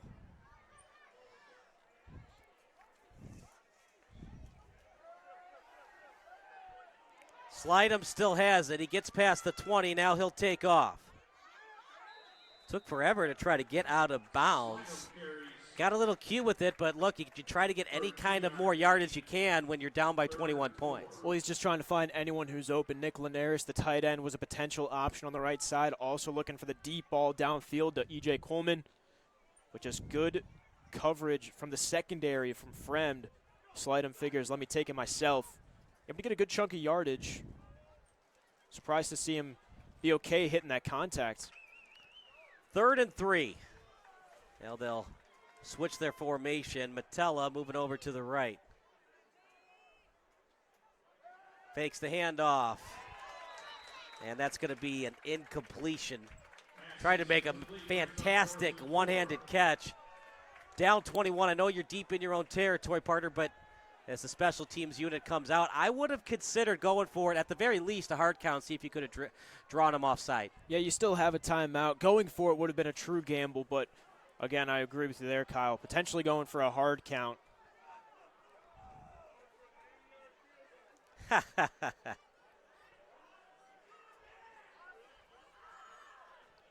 Didn't have this on my bingo board.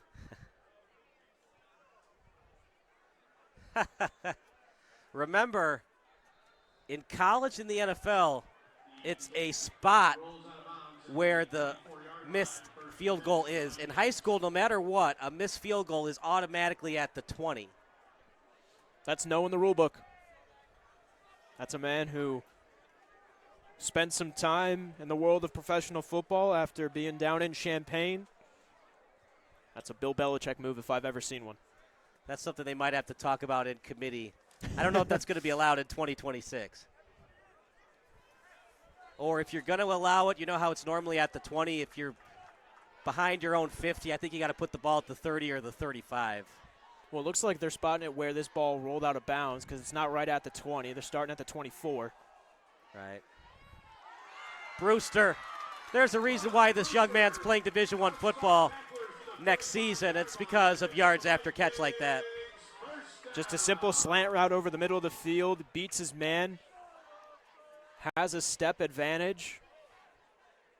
And there was time for the Lions to establish a good tackle. Patrick Cheney right over the middle of the field, anticipating one coming his way. But Brewster just lowers the shoulder, able to take that hit and keep himself upright. 1st and 10 at the 45. O'Brien rolling to his left.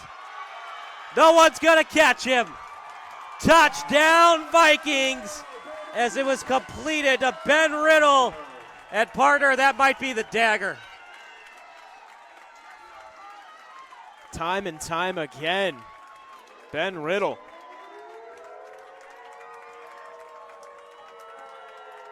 Do you think any of the fans were expecting a potential blowout like we're seeing right now? I got to tell you, I was expecting this Fremd offense to keep rolling. Was not expecting Lyons Township to be this flat. Riddle just sneaks through everyone in the secondary. O'Brien, such good vision. Again, he hooks up in the pocket, looking like he's going to scramble over to the left side. It draws the secondary's attention just enough, but he stays behind the line of scrimmage, airs it deep down the field to Riddle. Such an athletic throw, and credit Riddle. Good route running. And high snap, but Sloan is able to battle his way through it. 28-0. We'll stick with the action. My goodness, partner, 28 points, and most of them have been delivered by Johnny O'Brien. It has been fun to watch if you're a fan of the green and gold, but for Lyons Township, there has to be egregious second half adjustments. Have you seen that YouTube video, by the way, that was uploaded to the NFL YouTube channel? And they interviewed, you did? No. Oh, so they interviewed Peyton Manning and all of these other guys who play the NFL, and Peyton said, "That's such a fallacy. There's no such thing as second half adjustments." Now, look, I don't know if he's playing a bit or not, but it was a really cool mini documentary that the NFL did. Well, the truth is there's adjustments after every single play, right? That's why you get a head coaching job. But at the same time, seeing that extended break, allowing yourself to catch your breath, take an adjustment, say, all right, we're now going to have 24 minutes to work with, and if they're not able to rally something off within the next 4.5, you're looking at a 4-score ball game with not much time. And look, we all know the weaknesses of quarterbacks. Brady obviously wasn't very athletic. You go on and on. But just because you know their weakness doesn't mean you're going to be able to exploit it as a head coach and a defensive coordinator. And here we go, ball at the 40. Sloan will kick off. Lions have no choice but to return it. Gets just past the 20. And now you're down 28, partner. Now the field goal probably is not part of the game plan now. Now you're thinking 6 or nothing if you're the Lions. Yeah, you have to. 2 timeouts remaining for Lyons Township.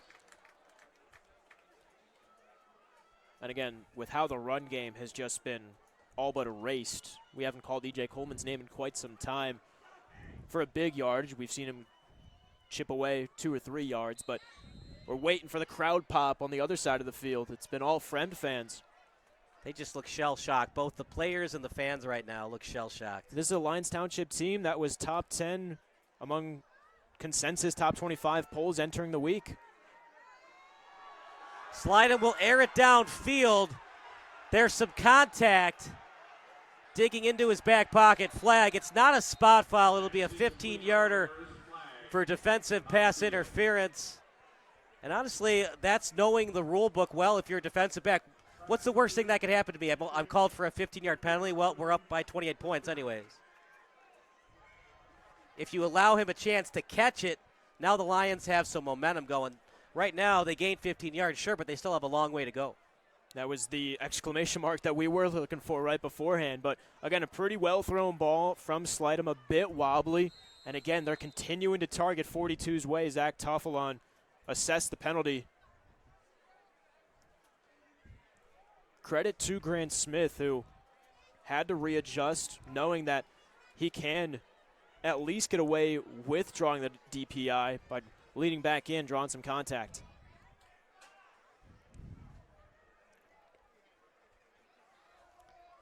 Handoff off the right guard. Surprising play call. Look, you don't want to pass it every time, even though you're down 28, but at the same time, Sam, one would think Butcher knows we got to get 7 before the Jumbotron gets 0-0-0 on the Jumbotron. You have to utilize the run game in some capacity, though. You can't show that, all right, you stopped us early, we're going to completely erase it from our game plan. I'd be shocked if they go to multiple runs on this drive, though, especially back-to-back. 2nd and 10. They're still not at midfield yet. Fakes the handoff over the middle. I don't think Metella finished the catch. Wow, what a hit by Michael Murray. There is a flag on the field.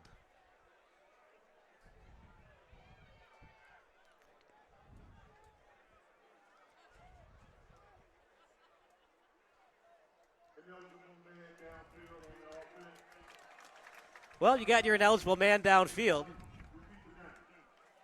Just like we were saying earlier, anticipating Slidham to extend the play with his legs. As a lineman, you're thinking, I got to go find a man. I'm not letting anyone touch my quarterback. But Slidham gets just to the line before trying to find a man to throw to. It's a tough 50-50 read if you're an O-lineman. And again, more of the same. 3.5 minutes remaining before the half, and already we've seen 21 minutes. Yeah, no surprise. They declined the penalty. Yeah. 21 minutes of just lackluster, uncharacteristic Lyons Township football. 3rd and 10. The other thing that stinks about that incompletion, if you're a Lions fan, stops the clock. Plenty of time for Fremd if they force him to a 4th down. Slide him in the pocket. And this is going to be a 1st down. Kuhlman finally gets to the 2nd level. But was it too little, too late? Got to get 6 on that Jumbotron to have any kind of chance. Just gets lost in all the commotion, able to sneak away.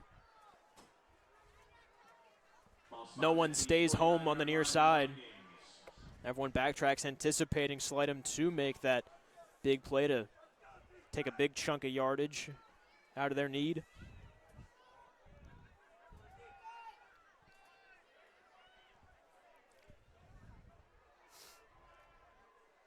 High snap, fakes the handoff.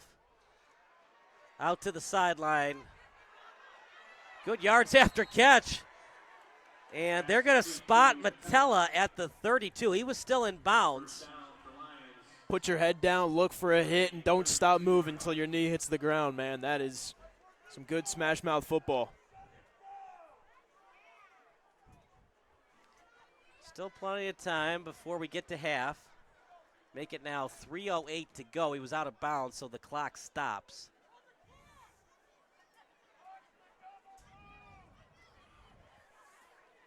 That touchdown that Fremd just scored, huge, because the field goal is a non-factor now for the Lions. If you're Fremd, you know that, so just keep him out of the end zone. They're going to have to go for it on 4th.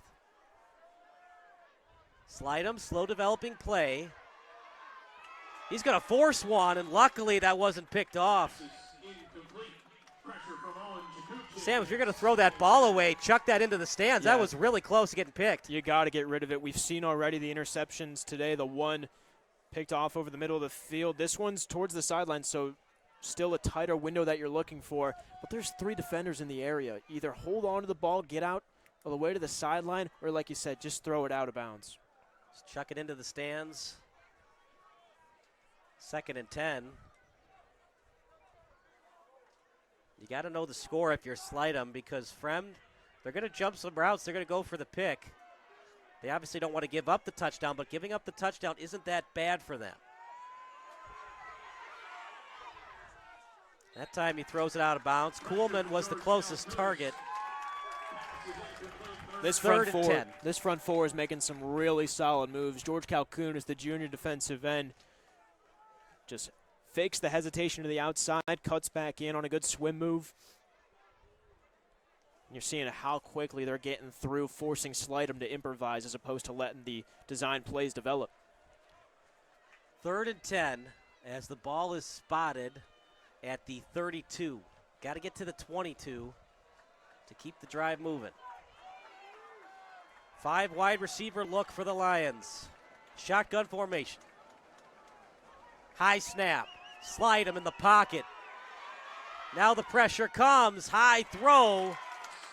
4th and 10 coming up. Sam, you probably have to go for it. Absolutely, you have to. Credit Anthony D'Ambrosio again getting through that line, forcing Slidham to improvise. Just busted plays for Lyons Township. Again, looking Grant Smith's way. If you're Fremd, you're probably thinking Kuhlman's getting the ball here, right? Coleman, potential something underneath. We've seen them go that way a couple of times trying to go for some yardage, but again, 4th and 10, definition of do or die time. A lot of eyes should be on 14 and 15 in white. Good snap. Pressure comes. Over the middle. Complete. 1st down for the Lions. Excellent job. Completed that pass from Slidham. Got it to Pearson. Chains move. But once again, they're down 28, so they still got to get that ball in the end zone. How about Slidham, though? Keeping himself upright. Keeping the play alive. Matt Klimas immediately busts through. Looking like it's going to be a broken play, a sack to turn over the ball on downs. Instead, he stays composed, stays upright, hurls something across the middle of the field, and a good catch made by Pearson. High snap. Slidham in the pocket. Slidham over the middle, and it's deflected away. Excellent play that time by Fremd's own Zach Tuffilen. And he's been picked on so many times already in this first half. Doesn't do too much, just gets that right hand out in front, doing just enough to get under the route. It's a big win for the defensive back who was the recipient of some bullying earlier between Smith and Metella.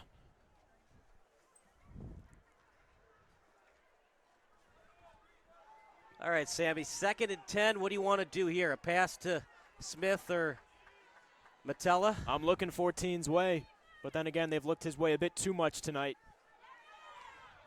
To the sideline. Kuhlman makes a man miss. Spin move, trying to get to the 5. And some running backs really struggle when they're forced to spread out wide as a receiver. He just looks comfortable out there.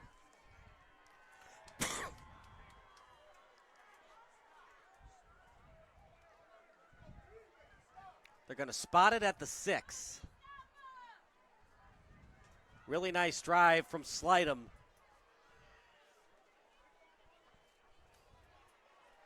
Hope is still alive if they can score here. Under 2 minutes to go. Make it 1:25 to go. One in the backfield now, one in motion for the Lions. Slidham rolling to his right to the corner of the end zone. And it's a touchdown pass. Excellent pass from Slidham. Got it over to Metella, and the Lions are still a little bit alive now. When you need the big play, you go to the big name guy. Said it already with Marquand Brewster for Fremd. Going Metella's way, the big name, the big frame. Able to find himself open. That all starts with putting the man in motion, Sam Freilich, the senior wide receiver who moved from left to right, forcing Fremd's man-to-man coverage to adjust slightly. Injury on the field. We'll let you know who it is after this commercial break here on the NFHS Network.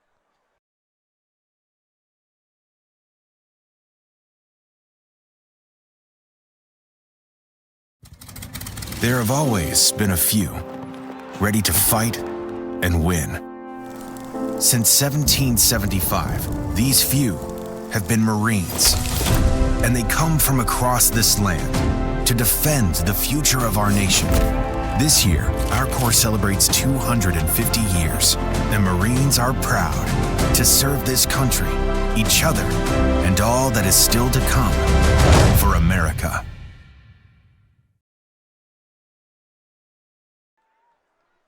(28-6). Excellent drive from Slidham, trying to make up for those 2 picks. Still some time on the clock if they want to do a 2-minute drill. Meanwhile, snap is there, as is the hold, and the kick is right through the uprights. So we'll take a quick commercial break. It's 28-7 in favor of the Vikings.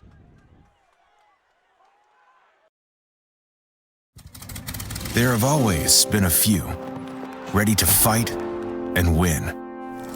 Since 1775, these few have been Marines, and they come from across this land to defend the future of our nation.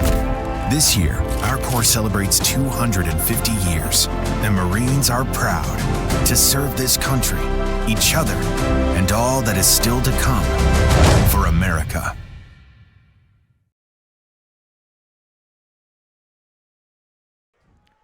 (28-7). Sam, do you want to be conservative if you're Fremd on offense, or you do the 2-minute drill with your Division I quarterback? We saw a lengthy delay of game last week with Fremd and Huntley with a scary injury down the sideline.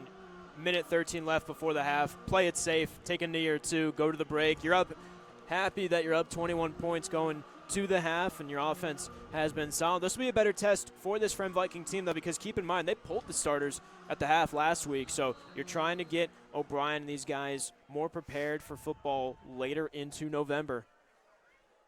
No reason to try and risk it any more than you have to if you're going to be playing these guys for all 48 minutes. Kick from the 40, and a little squib kick.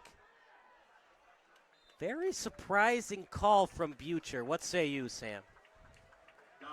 Squib kick, it's going to eat a bit more time. It's a bit more enticing for a return. 70 seconds remain before the half, but again, Fremd all 3 timeouts with pretty favorable field position. That's the risky run. Yeah, remember clock stopped briefly on a first, too. I understand they kicked it out of bounds to begin the game, but I don't think your kicker is going to do it again. I would have been aggressive, see if you can kick it through the uprights. I think if this was a fully sent away kickoff and you're pinned down inside your own red zone, you're conservative, but here comes O'Brien. And it's where you begin your slide. They have all 3 timeouts. Are you surprised they didn't call a timeout there? No, you have within the minute. Trying to get a pass off. If they complete this play, you have to call one. O'Brien rolling to his left. Tight window. Did he complete the catch? Looks like he did. Shoestrings. Wow. Just barely above the turf. Diving out of bounds as well. Stops the clock. Okay. Late no call. You know what's interesting, partner, is you know in the NFL they do the 2 hands thing? We haven't seen that a lot in these high school playoffs. That's a tough ball to judge, though. Only good thing, if you want to call it that, for Fremd, it did stop the clock, but obviously they prefer the completion and the stop clock. 2nd and 10, and they're going to spot the ball at the 44. Delayed handoff. Trying to spin his way out of trouble as it was Faulkner. Ran into Trey Reeves, trying to kick back towards the middle of the field, but a bit too. Timeout. Vikings will stick with the action. So they call a timeout with 47 seconds to go. What do you want to do here? Do you try to get O'Brien out to the edge and maybe use his feet, or make a play, a bootleg or something out to the edge and see what he can do with his arm? It's across the middle of the field. I'd like to see O'Brien air it out just because that way you're not forced to use a timeout assuming that run stays in bounds. But again, we've seen O'Brien be comfortable in the pocket, and even when he does get flushed out, he's still able to rifle off some deep passes. If I'm Fremd, though, seeing Lyons Township march a healthy drive downfield, on their last possession of the half. I'm taking that as some motivational materials, let's call it, saying, all right, you punched us in the mouth. Let's try and punch right back before the break.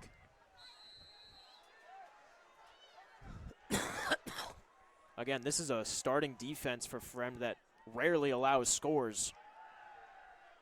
O'Brien in the pocket, over the middle, complete, and that'll stop the clock briefly. Completed to Riddle.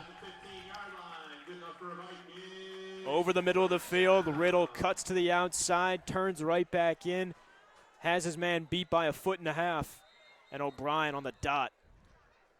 And O'Brien runs this 2-minute drill so well, it was almost going to be too many men on the field for the Lions, so Butcher had to call a timeout. We'll take a timeout as well. 28-7 Vikings here on the NFHS Network. 1 second from half court. Jumping for joy. First ever. A 2-on-1. Oh! Did he bring it in? He did! It is! Caught!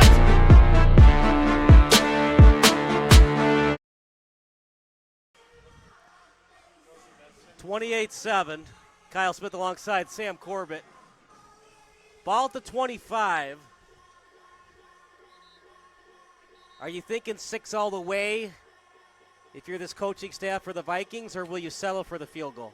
No, you have to be thinking 6. They're going to squib kick the ball to you and have another drive for you start across the middle of the field and pretty much no man's land. They're going to give you this opportunity, especially after they just got to the house. Go for a response. Go back up 28 before the half. He's going to air it out to the end zone. Put a lot on that ball and just couldn't complete the catch. He was a little bit out of bounds when he had a chance to put his arms on it. Much better coverage against Brewster, though. Lou Ratcliffe dropping back.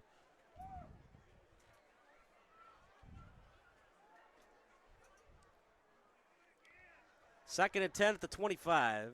You're hearing some Fremd fans below us saying, do it again, and that's a pretty safe play call. Going Brewster's way, the Western Illinois commit. Got to remember, though, as a coach, first downs are your friend in high school and college football because it stops the clock briefly where you don't necessarily have to spike it on the next down. They set up the screen, but a brilliant open field tackle, and it was delivered by Lou Ratcliffe, forcing the Vikings to call their last timeout. Really good play call setup. You allow the Lyons Township front four to seep through, thinking, all right, we've got a free pass at O'Brien. I apologize, that was their second timeout. Ratcliffe nearly saving the day. Faulkner almost had the edge.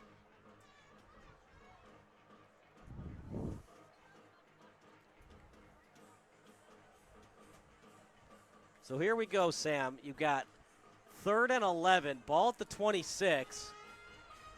It's going to be hard to convert this. You'd like to give 5+ yards for your field goal kicker if you can. Well, the main focus, obviously, for this Lions secondary is going to be on Brewster, assuming they go for another deep shot. But you have to make sure. I mean, we've seen him go to Box's way, to Riddle's way, McDonald a handful of times. Said it already. O'Brien doesn't have one safety blanket. The ability to spread the ball around, be comfortable, have a good relationship with each of these receivers. He's got trust in all 4 spread out, not to mention Faulkner to his right. Here comes the pressure. And it's going to be complete past the 15. Touchdown saving tackle, but a first down. And here comes the rain at Fremd. And did Fremd call a timeout, or did they call an official's timeout? And now waiting for a signal by the back judge. Well, again, Jay Box, who hadn't had his name called in a good chunk of time, immediately just finds himself open underneath. Lions secondary anticipating they're looking for that big shot down the field. Box says, if you're going to leave me wide open across the middle, Johnny, pick me up, man. So ball at the 4-yard line, 16 seconds left. Fremd now has no more timeouts left. And you mentioned the rain already. It started drizzling slightly at kickoff.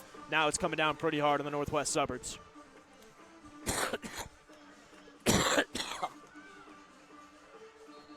you wanted to run the ball here, I don't know if you have enough time to spike it. One would think it would have to be a pitch play. And if you spiked it, you'd only have, 3 or 2 seconds left on the clock? Well, we've seen Faulkner's ability to kick it to the outside. O'Brien also scampered for a rushing touchdown last week. This Fremd Vikings team, they look great whenever O'Brien has the ball, whether it's in the pocket or rolling to his left. A lot of space to the right. And he fumbled it.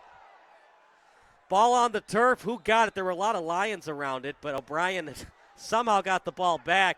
He's got to spike this. They're going to have to spike it. 5 seconds left. And it's blown dead by the ref. They got to spot the ball, remember.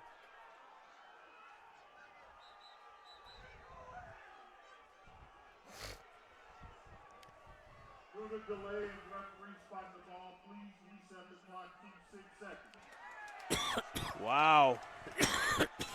A huge get for the Vikings at home. They add an additional 3 seconds to the clock. And it looks like there was movement as well. Whole lot of confusion. Right. Mother Nature, welcome to the party.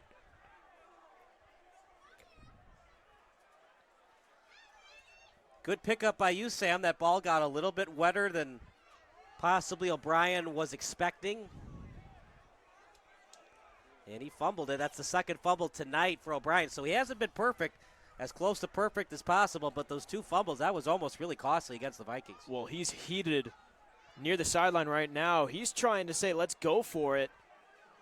No, I think you make it a 24-point game, and you force Lions into a spot where they have to score 3 touchdowns and convert on 3 two-point conversions. Again, going back to the fumble, it looked like he just didn't have his feet fully set, threw it a little bit off balance.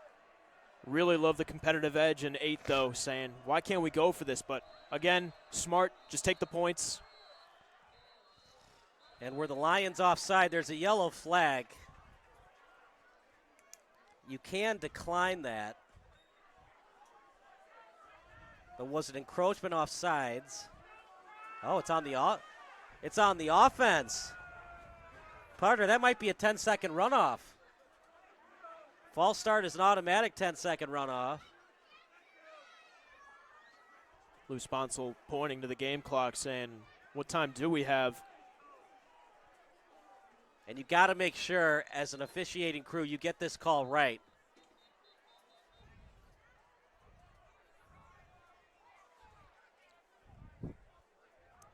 And you wonder why some teams prefer to spike the ball instead of calling timeouts. On a confusing play like that, to have your last timeout lap could have helped a lot for the Vikings. No 10-second runoff because it was not a false start. 31-yard try. High snap. The hold was there. The kick. Straight through the uprights. An exciting last 30 seconds of action. The Vikings don't get the touchdown we thought they were going to get. They get the ball to the 4-yard line. And then Sloan with a beautiful kick to possibly dash any kind of chance of a comeback in the second half. But, partner, there is still 24 minutes left of football regardless. Well, Peyton Manning said it best. Second half adjustments might not exist, but it's going to be up to Lyons Township to figure out how do we get the ground game involved. E.J. Coleman was just all but nullified in the first half. You have to make sure you're playing smarter football. I've said it already, but the penalties were more than costly. We'll take a quick break, and 5 minutes from now we'll give you some halftime analysis. It's 31-7 in favor of the Vikings here on the NFHS Network. 1 second from half court! Jumping for joy. First ever. A 2-on-1. Oh! Did he bring it in? He did! It is caught!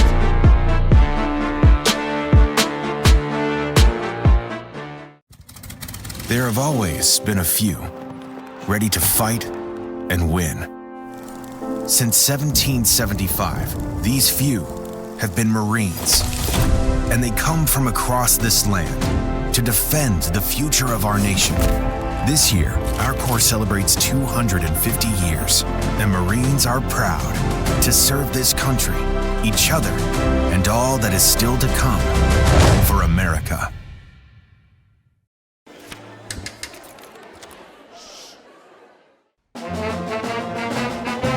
Hey, conductor, how about something new? You played this last year. Come on, get your head out of your sacks. Shh, we're trying to hear. Well, I'm sick and tired of hearing your kid play the wrong notes. Where's my kid solo? At least you can see your kid. Why is my kid stuck way in the back? The conductor only plays his favorite. I can earn that solo! You say I did? Yeah!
This is the Halftime Report brought to you by the NFHS Network. I'm Kyle Smith alongside Sam Corbett. Sam, that was an interesting first half. It got to a point where we were considering if it was going to get to a running clock in the second half. Nice adjustment at the end of the first half by Slidham and this Lyons Township offense, and almost a disaster to end the first half for Fremd. It looked like they were going to score a touchdown. Then O'Brien fumbled the football, and if they had committed a false start, it would have been a 10-second runoff, and they wouldn't have been able to get anything on that late drive in the red zone. But luckily, they do get the field goal, 31-7. Slidham with 2 costly turnovers, and O'Brien and the Vikings took advantage. Well, the Vikings have been able to take advantage not only against Slidham, but really the entire Lyons Township program. A couple of penalties have pushed them back either out of scoring chances or deep, and pretty much no chance to extend drives and pick up more first downs. It's allowed Fremd to start some drives pretty much on the cusp of the red zone that they're trying to break into. Short field, much like a week ago, where Fremd's defense was just so overwhelming, pretty much gave no chance for the Huntley Red Raiders and their offense to work. And we're seeing more of the same this week. Again, 41 points for the offense last week. All of it came in the first half. And credit the Fremd defense, we said it already, forcing these takeaways, the interceptions, making Slidham look really uncomfortable. When the last few weeks, back-to-back victories against York, he's been praised for his pocket presence. So, partner, I just talked to Tommy Gilbert. We do have an update on the 2 injuries. Michael Murray and Troy Pepe both dealing with hamstring cramps or calf cramps, as according to the trainer down at field level. So keep an eye on that. It is a little bit warm for the type of night it is. We're in early November. Usually it's low 50s. Today it's been high 50s, low 60s tonight. Very surprising weather, and maybe these guys are having trouble adjusting to that. Well, thankfully the rain slowed down a little bit as well. We saw it kick back up at the the end of the first half. So kickoff to the Lions. They use a couple of kickers, do the Vikings. But Sloan is their primary kicker.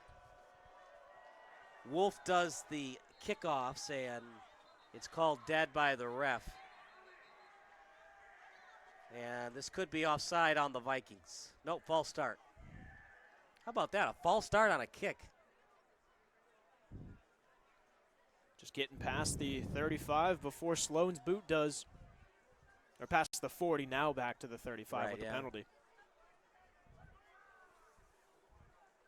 Look, we still have a lot of football left, Sam, but for the Lions, I think you have to think about it.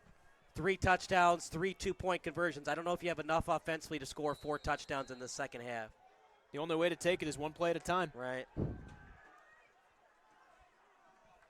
you can't get the 2-point conversion until you get the touchdown. So first things first, get the touchdown. Kickoff coming up from the 35-yard line. Sloan will kick. And it's a decent one. It's going to bring the returner all the way back to his goal line. In high school, it's automatically dead when you touch it at the goal line. As Pearson got it at the goal line, 1st and 10 at the 20. And the Lions have to go 80 yards. And, partner, they got to score fairly quickly to give their defense a chance. Quickly, yes, but at the same time, I'm not looking for a Hail Mary bomb deep down the field trying to quickly get the ball back. Still have your offense play the game that they've designed all week for. But, again, we saw how little E.J. Coolman was able to rattle off in the first half. I wonder how much they're going to really call his name on the ground in half number 2, because out of the backfield, when he was utilized as a slot receiver, he was able to find himself wide open. Yeah, that's one of the few adjustments that Fremd had to make at halftime. Coleman has not been able to go A and B gap tonight, so they're going to have to keep an eye for him out in the slot or catching passes in the flat.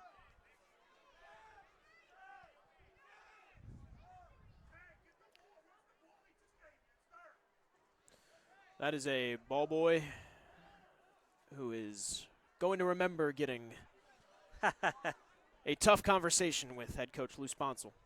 And Seamus Sloan, the kicker, making sure that everything else is dry. Again, we saw the wet football pop out of Johnny O'Brien's hand at the end of the first for that Fremd fumble. making sure that we start the second half much cleaner. So here we go. 1st and 10 at the 20.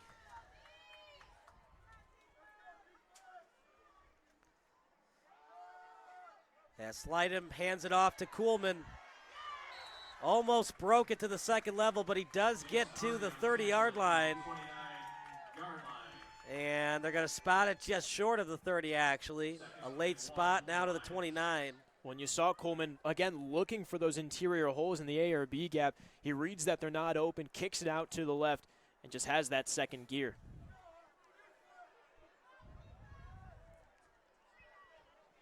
If you're Fremd, just keep doing what you've done all night long, creating fits for Slydom. Now one in motion for the Lions.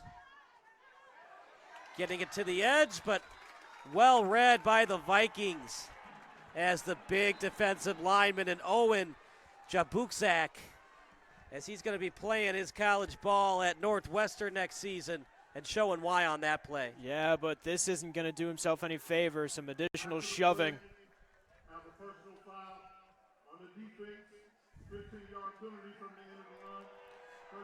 Yeah, Sam, good point. Good call by you. Jakubczak broke through the line and trying to make a statement after Kuhlman had that solid 9-yard rush, but whenever you're going to see the elbow fully extend with that shove after the tackle is made, flags are going to fly, and immediately from multiple different stripes, saw some yellow pennies fly. Penalties, big factor against Lyons Township in half number 1. Already a beneficiary of them in half number 2. Lyons has not led tonight. They've trailed by as many as 28. Slydom still has it. Huge hit over the middle. Delivered by the free safety and Brewster, but able to hang on is Sam Frolich.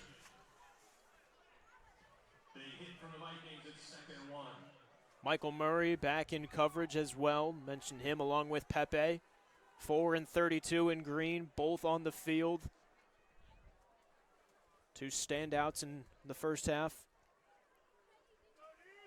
Solid ball delivered across the middle, just barely short of the yard to get marker. But again, this Fremd secondary, bruisers. Got to get to midfield to keep the drive moving. Sets his feet, delivers an absolute dime that time to his tight end in Metella. And maybe Slydom getting into a little bit of a groove now. Well, we see Anthony D'Ambrosio immediately slip through and pressure to Slydom. And playing on the line, Metella initially picks up a block and then just seeps over to the left. When he's lined up as a receiver out wide, all the attention's on him. But when he's down in a 3-point, the expectation is he's just going to be there as a blocking back.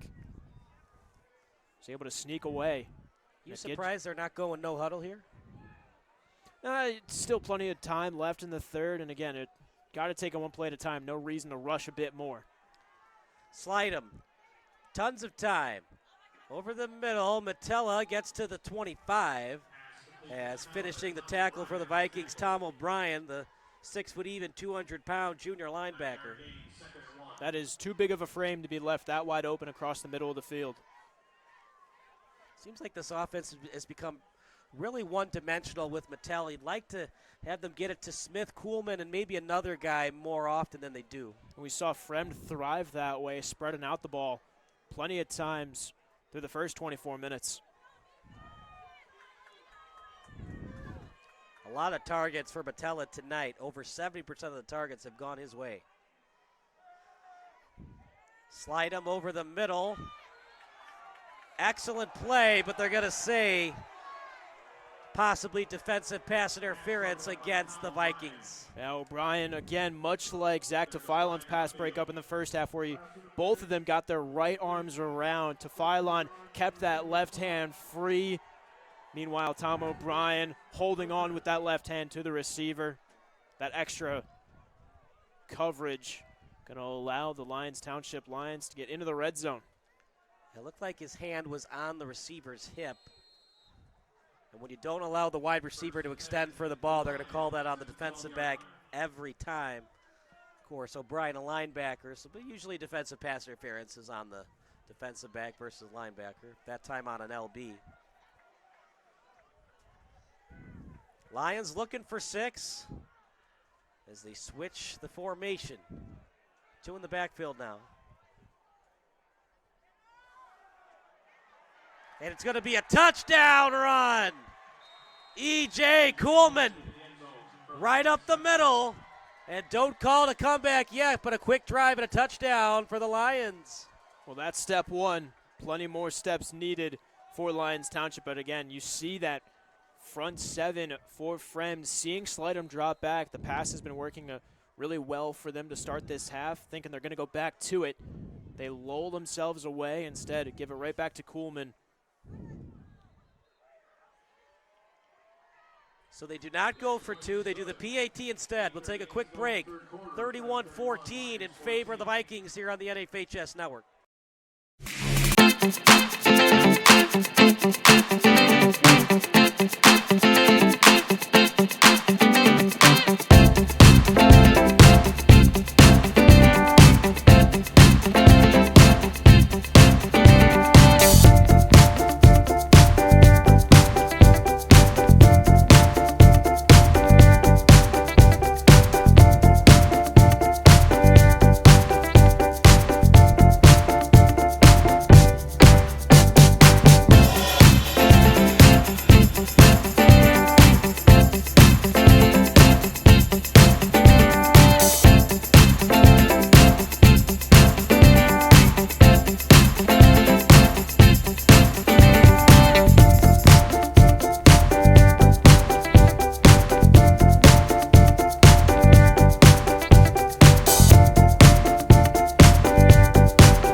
Well, partner, it rained for a little bit. Now both footballs on both teams' sidelines. They should be pretty clean now. Better rain tonight than expected snow tomorrow. Are you kidding me? Expected snow tomorrow? In some spots, that's where I'm seeing, yep. Now, is it snow, sleet, or all of the above? I'm not a meteorologist. I won't comment. O'Brien in the pocket. He's going to roll to his left. Downfield, look at that. Almost a one-handed brilliant catch, but dropped. And he was trying to get it to his wideout, Jay Box. Yeah, slight miscommunication, anticipating Box going to work deeper down the field. Instead, Box cuts inside to have the better route against the defensive back. Credit on the O-line, though. Stathi Regopoulos, the senior offensive lineman, picks up a blocker, allows O'Brien to keep that play alive. Obviously nothing to come of it with the incompletion, but the big boys up front doing their part. 3rd and 10 at your own 30. O'Brien's made so many big plays tonight. Can he do it again? Got to wait till box is set. O'Brien with time. Now he'll step into a pocket. He'll take off. He's going to get the first down by himself. O'Brien, sneaky fast, and he gives the Vikings a fresh set of downs. He scampered for 6 last week. He sees that there's pretty much nothing but turf out to the left side, says, I know what I can do. Let me call my own name and move the chains. Such good downfield vision for O'Brien. Again, selling the pass the entire time, trying to find anyone, Brewster, McDonald, whoever it may be, Riddle, Box. The way he's been able to spread out the ball, it forces you as a secondary member of this secondary to account for all 11. But that delay, O'Brien reads it, and a big run. Fakes the handoff, O'Brien. Just short, trying to feed it to Brewster. Pearson in coverage. 2nd and long coming up.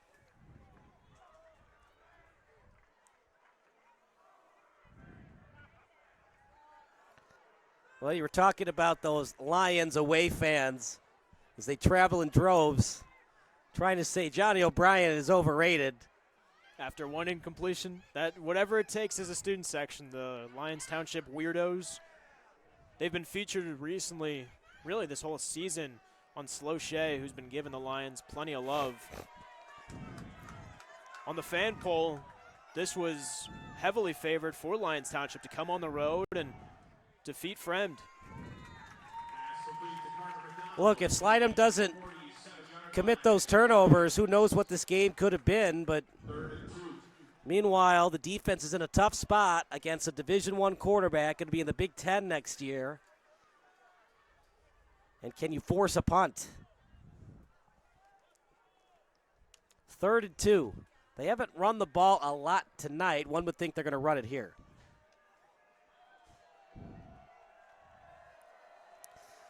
Shotgun formation. They run shotgun about 80 to 90% of the time. O'Brien with time over the middle behind his receiver. And he was trying to get it to Brewster. 4th and 2. You're up by a decent amount of points, 17 points. The game's not over yet. If you punt, you pin them deep. If you go for it, you might give Slidham more confidence on the next drive. They're sending out the punt crew. And Sloan, we've seen him. He's got a heck of a leg. If you can pin Lyons Township within the 20 or 15, you've got the wind to your back. Going to be tough to punt through the weather. Sloan, who was also the punter on this team. Lyons Township does not have a return man back deep. I would be pretty shocked if they did a fake. Blown dead by the ref. Could be a false start on the Vikings.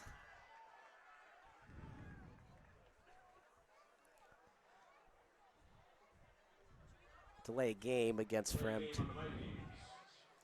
Probably did that on purpose to give their punter more room. That and seeing if Lyons Township is going to move. They've been antsy all night long, and now Lyons will send a return man back deep. That's Pearson set up right around his own 15. They could have declined it if they wanted to. But then again, if they decline it, it's only 4th and 2, and O'Brien has another chance to consider going for it.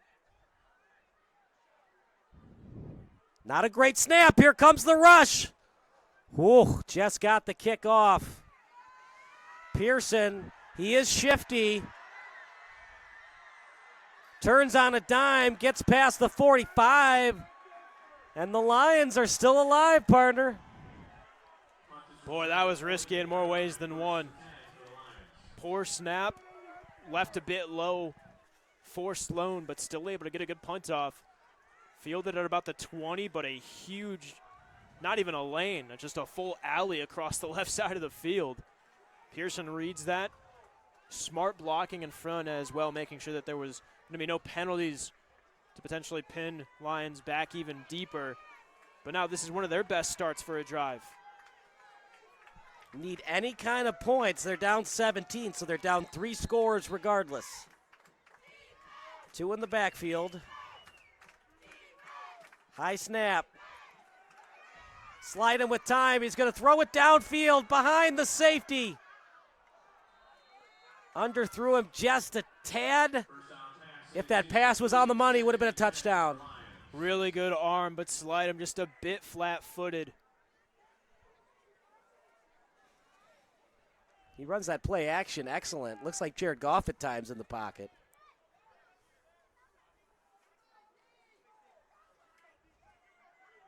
You got to think, Sam, how big was that field goal by Fremd just before halftime?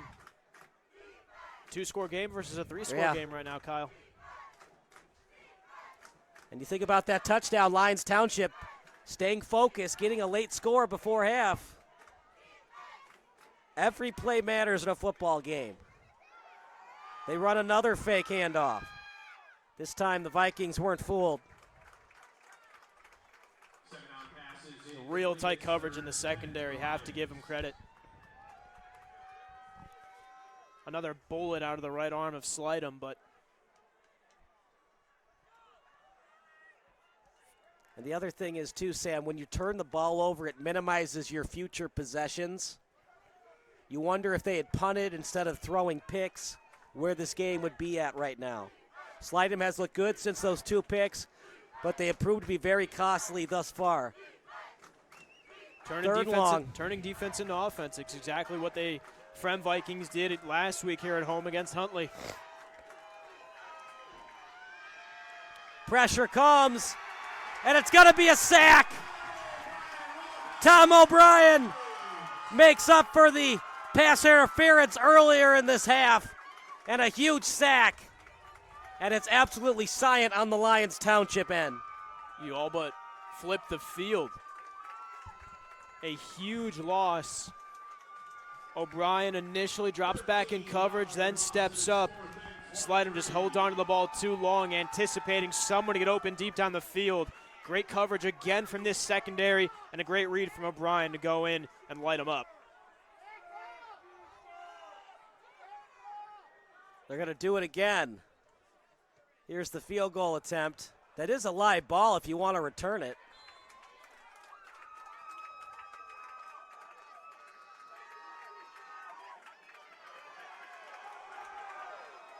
Boy, Tom O'Brien is fired up on the sideline.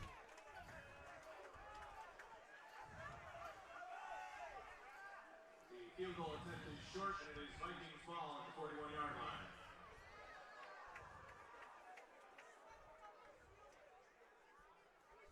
Ball at the 41.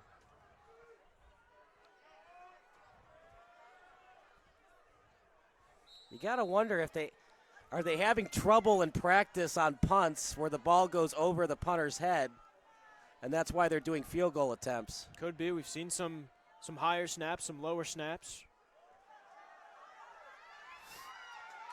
Close to the first down. Look, there's a reason why Patrick Manley, the former Bears long snapper, joined 670 the score at times. It's an important job. When you don't have a long snapper, you think of punts and field goal attempts. You give your holder and your kicker basically no chance. When they're perfect snaps, everything's in rhythm. Football's such a rhythm sport. One of the best sayings I ever heard was, if you're a long snapper, they shouldn't know your name. It should just be a smooth operation. Right. But it is important.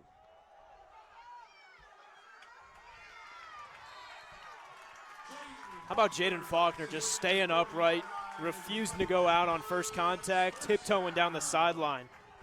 Another first down for the Vikings. Good run by Faulkner. The Lions have stayed in it. Now on normal field goals, when it's 40 or less on the attempt, usually the ball goes out of bounds, so they place it at the 20. Today they've been attempting field goals by over 80 yards. If Cam Little can do it. Here comes the pressure.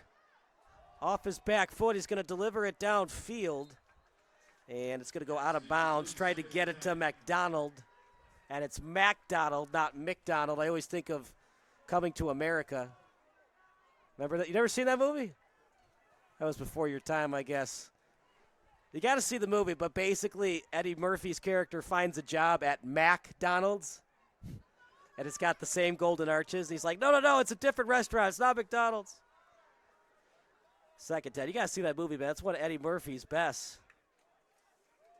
Handoff up the middle. Spinorama trying to get to the 35 and does.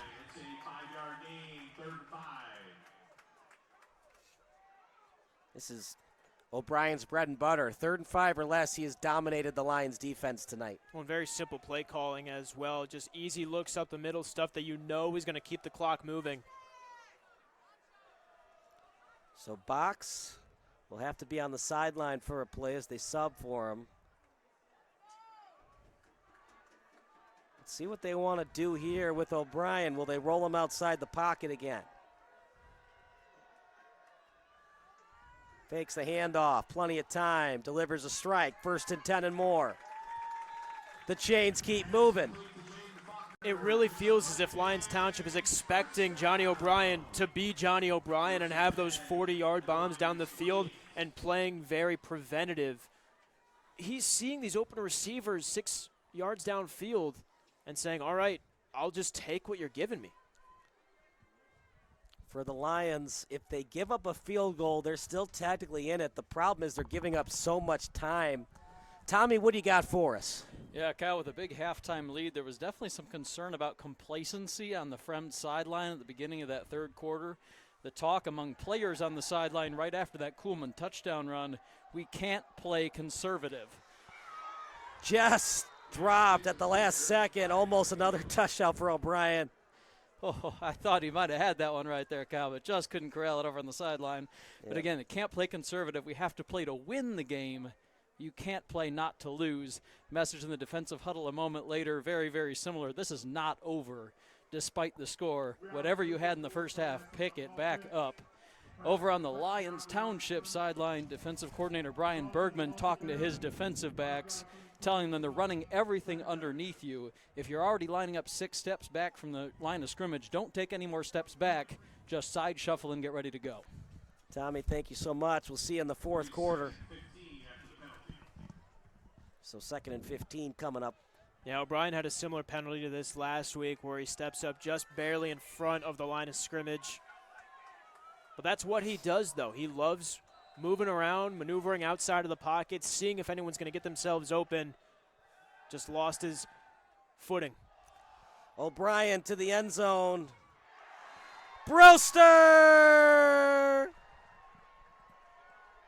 And they're going to say out of bounds. Incomplete pass, 3rd down. Ooh, I thought he had it. It was battered away. Great job in nice coverage. Brewster one-on-one.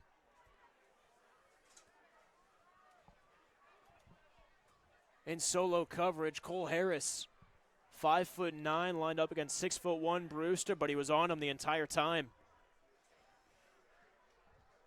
3rd and 15, you're up 17. Your kicker's got a nice boot. Maybe a screen pass help out your kicker here? Yeah, try to keep it across the middle of the field. Gain a little bit more. Handoff, not surprising. Faulkner gets to the edge, close to the 25 and got past it. So at the 25-yard line, that would be a 42-yard attempt. If he got to the 24, a 41-yarder. Or you could just do a pooch punt and slide him to go the length of the field for a touchdown. Seeing the offense still out there. This is the Fremd Viking offense that we're used to seeing. High flying. Again, back-to-back weeks, 41-plus points. They're 10 off of that mark. Trying to make it 3 in a row. Going for the dagger and the knife twist. Well, this is what Dan Campbell likes to do for the Lions. Same set of thinking from Sponsel. O'Brien goes deep with it. 1st and 10 and more. Coming up for the Vikings. Inside the 10, Brewster again. The Western Illinois commit, enemy number 1 in Western Springs. Able to sneak around Anthony Pearson, who is drawing the man coverage assignment. Again, he has to always have a target on his back. You're coming into the ball game averaging north of 100 yards receiving per game. And a play like that, you have to know O'Brien's going to be looking his way. Up the middle. Touchdown, Faulkner. Jaden Faulkner, the 5'9", 196 running back, puts seemingly a dagger through the hearts of the Lyons Township faithful. Just lower the shoulder. Keep barreling forward.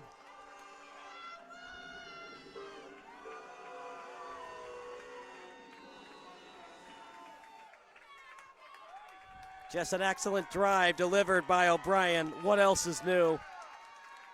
Extremely surprising. But O'Brien showing why the Wildcats called his number to play 4 years of college ball in Evanston. Running right behind Trey Reeves on the offensive line as well. Got to show love to the big fella, number 78. High snap. The hold was there, the kick. Straight through the uprights. It's all Fremd tonight. 38-14 over the Lions here on the NFHS Network.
Feels like Slidom's telegraphing where he's trying to look for his passes because Riddle, the latest Vikings secondary member, to cut underneath and get a hand on a pass. 2nd and 10. That was a line drive throw, by the way. Anything less than that probably would have been a pick six. I know I'm going to see Jack Slidham throw out a runner at home in a couple of years' time. It'll be fun to watch on ESPN Plus playing for the Bearcats.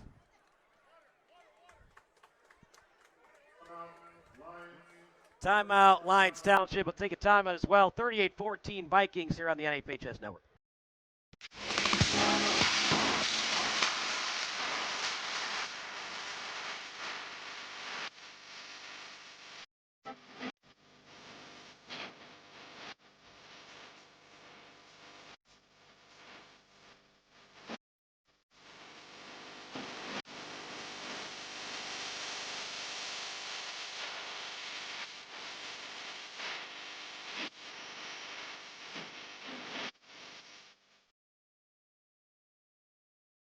(38-14) Vikings. By the way, if you like what you've seen tonight, go to sportsbroadcastsolutions.com. You can see the website on the score banner. We do everything. Travel hockey, junior hockey, USSSA softball, travel baseball, whatever you want. Just go to sportsbroadcastsolutions.com, click on the Contact Us page. We'll get back to you as soon as possible. Lions running out of time here. They got 2 timeouts, trailing by 24, have not led tonight. Slide him with a good snap. Behind his wide receiver, even if it was caught, it would only been a 2 to 3 yard gain. Coleman just turned his head upfield again, anticipating that defender right on him, not trying to be the latest receiver of a huge hit from this Fremd defense, but got to make sure you're tracking the ball first.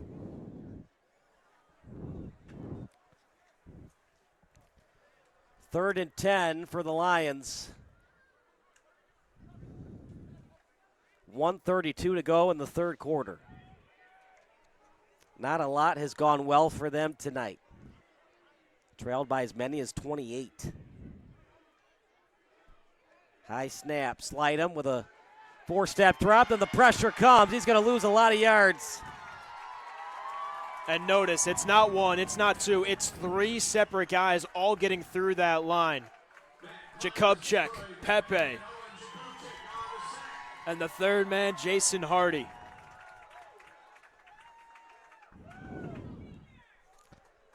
What can't the Vikings do? Offensively, defensively, special teams. Good luck to anybody who plays them in the quarterfinals. Warren and Bolingbrook taking action tomorrow night up in Gurnee. Warren, one of the best running backs in the state. Here we go again on the field goal attempt. This is very interesting. This time the Vikings will return it right at the 40. Gets to the right side, does Riddle, and he steps out of bounds. He'll step out at the 46. As Johnny O'Brien and this Fremd offense looking to put 45 on the board.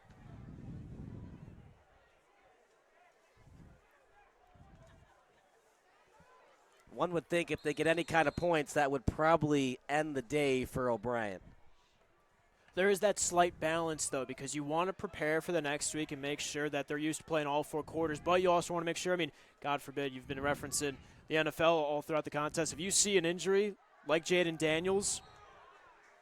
Right. Now, the Jaden Daniels thing, he's been banged up all year. Who's to say you bench him in the fourth quarter and then he hurts his shoulder in the first quarter of the next week?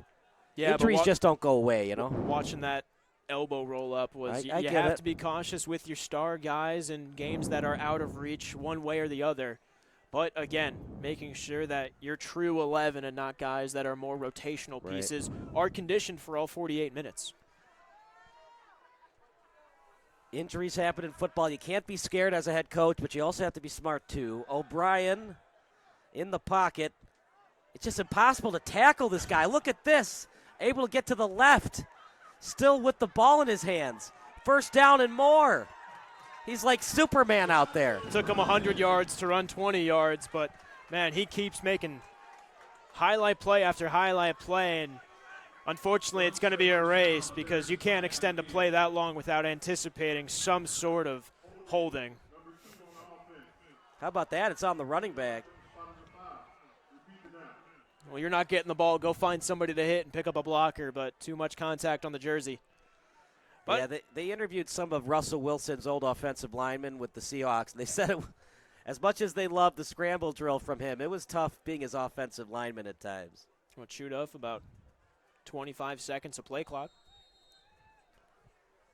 Well, it works out for some teams. Lamar Jackson has won 2 MVPs in the NFL. Got to have that right kind of quarterback, though, because you're right, Sam. You're going to have more holdings than other teams. Faulkner on the delayed handoff. Trying to get to the original line of scrimmage. Look, football is the ultimate team sport, but doesn't it feel like it's 1 on 11 tonight? Sometimes it feels like it's O'Brien versus the rest of the Lions defense, and he could do it himself. One of that running play where he's just able to extend. A play like that, that is Johnny O'Brien showing why he's headed to Evanston. But the other 10 guys on this offensive side, the guys on the defensive edge, giving O'Brien and this offense very favorable starts to their drives. You said it, it's the ultimate team sport, and Fremd's 12 minutes away from securing a trip to the next round. We'll take a break. Up by 24, the Vikings here on NFHS.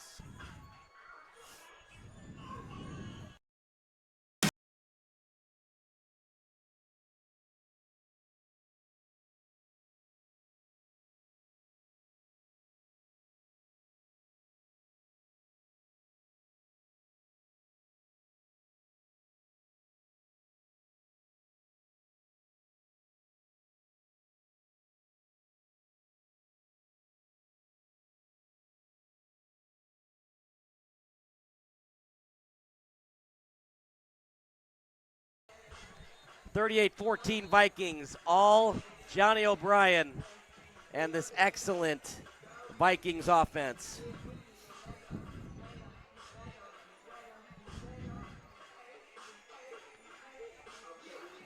It started with a touchdown for the Vikings. And to be perfectly blunt, Sam, they could have put more points on the board. 2 fumbles by O'Brien. And they could easily have 45 points or more tonight. Throws it downfield, tight window, and almost a catch regardless. Trying to feed it to Riddle. And an obvious punting situation coming up for the Vikings. He is human. Even then, that probably should have been caught. That's slightly overthrown. Good route ran by Riddle, who beat Pearson out of the gate. That's what makes quarterback play so tough. Yeah, you want to get the ball right in stride. At the same time, you got to know the speed of your wide receiver. How fast is he? When is he going to slow up to stay on track with your ball when you run post routes or fly routes? It's going to be a good hang time punt.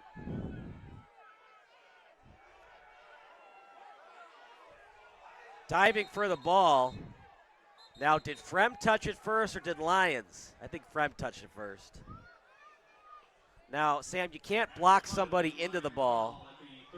I don't know why Jamison Miller, number 41 in white's going for that ball. That's getting a roll to benefit you, rolling back towards Fremd territory. And instead, he almost dives in traffic, draws some contact, and nearly another turnover. Right, that was smart play by Fremd. They didn't block him into the ball. Those upbacks, they just get a bit too excited when the ball isn't near their area. And they're normally not a return man, thinking, all right, let me try to get an extra few yards. So, coach, I belong. Special teams, it's an important facet of the game, just like offense and defense. Over the middle and behind his wideout as he was trying to get it to Smith.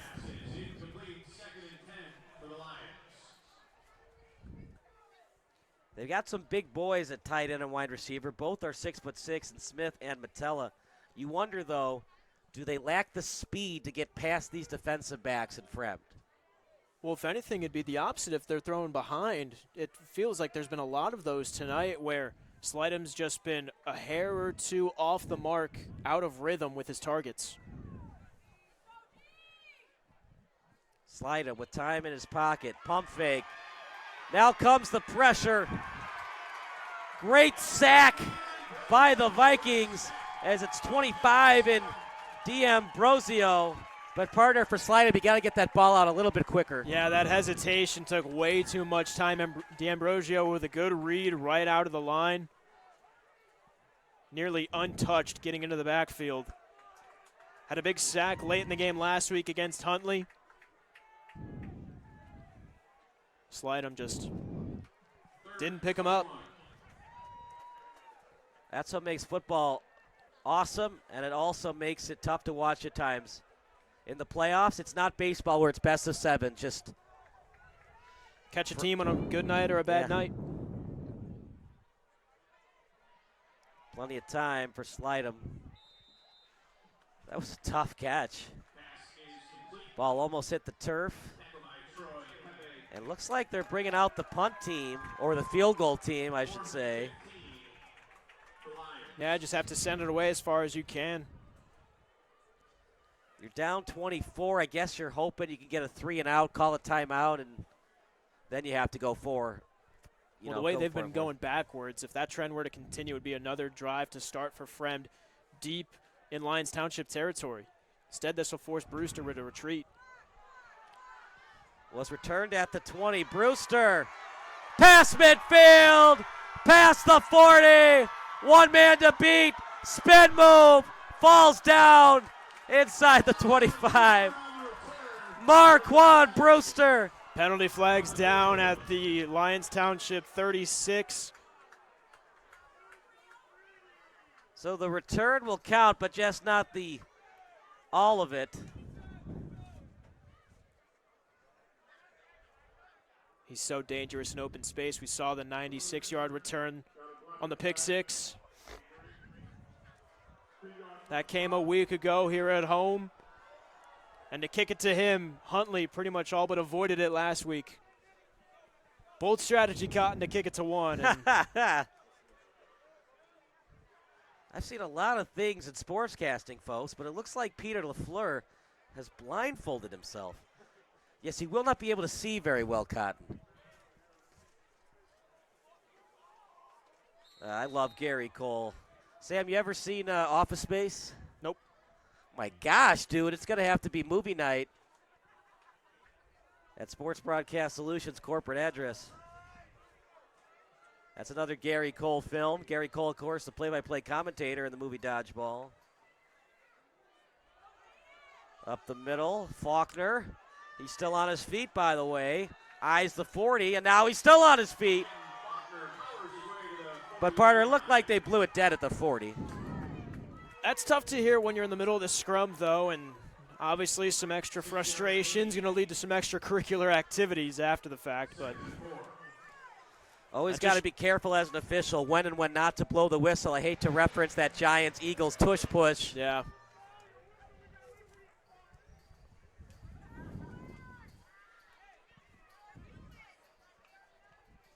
Only good thing about that, if you're a Fremd fan, is it didn't stop the clock. The clock continues to move. First down was stopped it briefly. 2nd and 4 at the 40. Faulkner needed to get to the 36. Easy runs right up the gut. More than okay.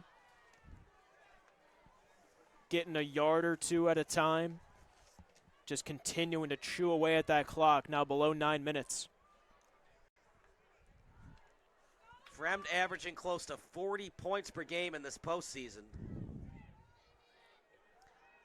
And if Warren defeats Bolingbrook tomorrow night, it'll be back here at Fremd for the quarterfinals.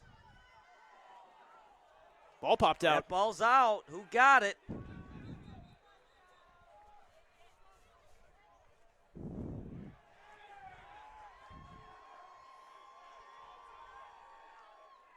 As Fremd remains in possession.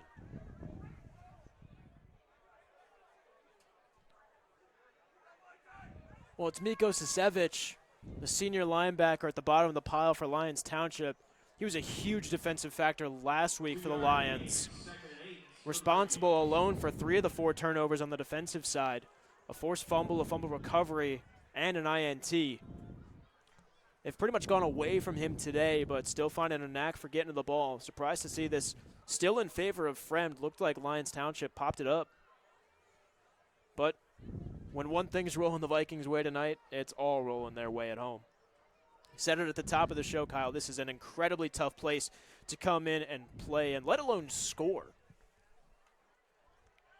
Look at how much time he has in that pocket. To the sideline. It's like watching 7-on-7 drills at times. 1 Mississippi, 2 Mississippi, get rid of the ball. Lets the routes develop. He's had really good timing with his receivers. One would think this is going to be O'Brien's last drive of the night. What a quarterback, Johnny O'Brien, number 8. Well, last week saw a good amount of the sophomore Will Clark, QB2, and give him credit, he doesn't have Johnny O'Brien's mechanics just yet, but one limited action we did see him last week in our warm-ups today. he looks to be the next bright spot in this Fremd offense once O'Brien heads to Evanston. Faulkner with a beautiful spin move gets inside the 15. That square button's a dangerous one to utilize. Staying on his feet, turning the shoulders. Lethal spin move across the left.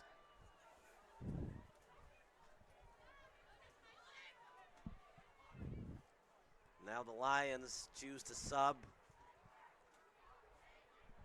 Trying everything they can, every bag of tricks to see if they can get a stop on defense or force a turnover. The way they're running the football, O'Brien might not have to throw another pass tonight. Fakes the run. O'Brien, look at the time in the pocket. To the end zone. Dropped it at the last second. It was excellent coverage from the Lions, the defensive back, and Ian Collins able to deflect that ball out the last second.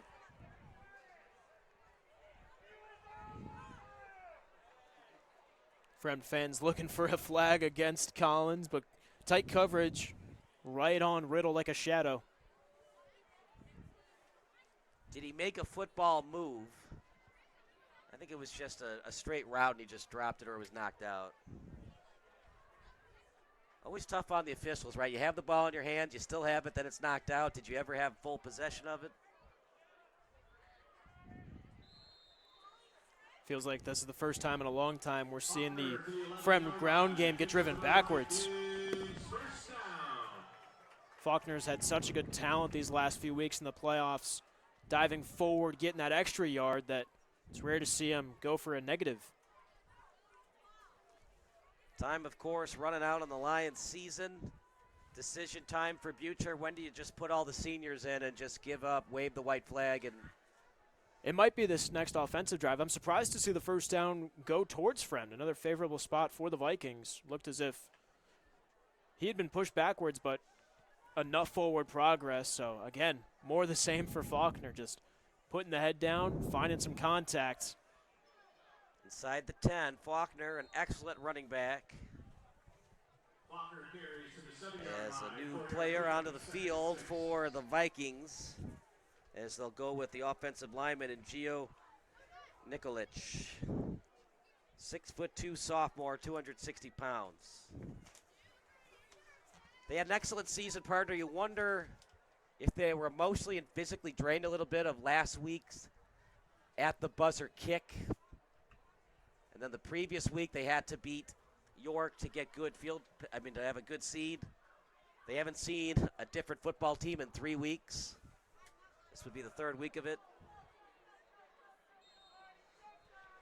I don't want to make excuses for Lions, but it is interesting having to play the same team in back-to-back weeks. Yeah, they were the only matchup that had to do so in the first round of the 8A bracket, and it was, it's much easier to game plan around number one, especially having the last week's footage, but coming into this preparation, Lyons Township was pegged as the favorite by a handful of media outlets just because of the momentum that they had recently and how they caught fire, right, to end the regular season. And even their losses, we said already, both losses were one-score contests, a few plays breaking their way away from finishing the regular season 10-0, trying to stun Fremd here at home.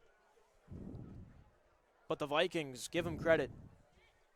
Continuous game plan. And they've stuck to their guns, and it's worked. Not at that 41-point marker that they've reached the last 2 weeks, but they're knocking on the door. On the cusp of 41 or 45 points. Appreciate everybody watching. The text line's open. Your favorite high school, college, or NFL memory. Text 330-957-7653. It's been a fun one for the Lyons Township faithful. Great season. But that's what makes the playoffs so difficult. You play a tough team in York, and this week you have to play an even tougher team, and you were on the road. It was a timeout by the Vikings.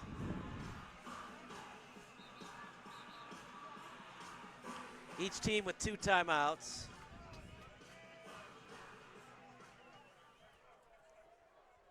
On the cusp scoring yet again. At this point, it's just for highlights, right? The game's over. Have to imagine Faulkner might get his name called again. To the end zone. Touchdown. This time it's to his wideout and Ben Riddle. And the Fremd Viking faithful can smell it. A trip to the quarterfinals is 4 minutes and 25 seconds away. Well, after you go to the ground with Faulkner time and time again, you're anticipating, all right, they're just going to stick to the bread and butter. Riddle slips out to the right side, open in the flats. Short part of the field to work with, but enough separation to get open. Talk about momentum and rolling at the right time. Whether it's Warren or Bolingbrook, it is a gauntlet to face the Fremd Vikings.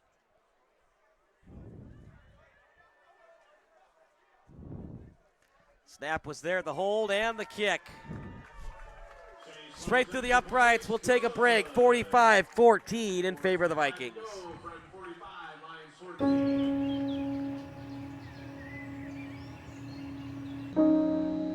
This high school gym used to be packed most nights. Not anymore. Do you know why? Because bad behavior by fans, especially adults, has caused a shortage of game officials across the country. You see, without officials, we can't have sports. Don't let this become reality.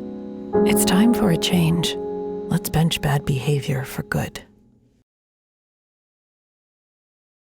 High school sports fans, relive your favorite moments. Just click the shopping cart below the video player to get your digital copy today.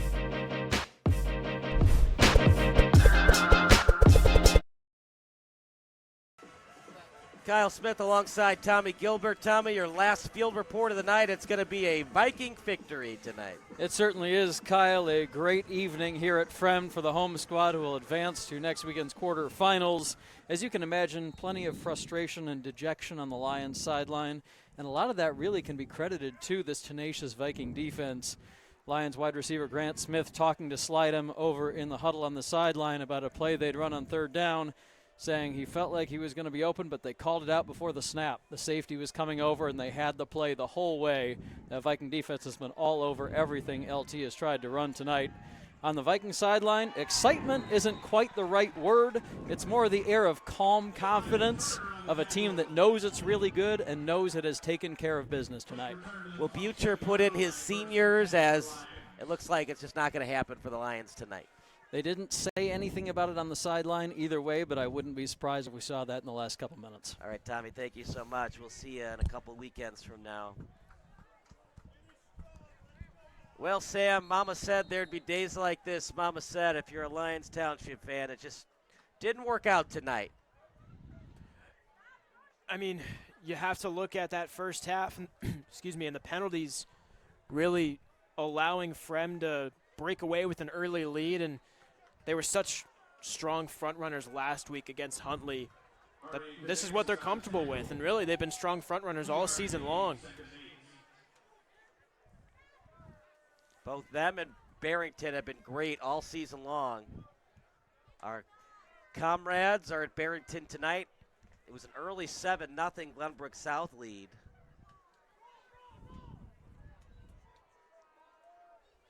Barrington a 2 seed in Class 8A, Fremd a 4.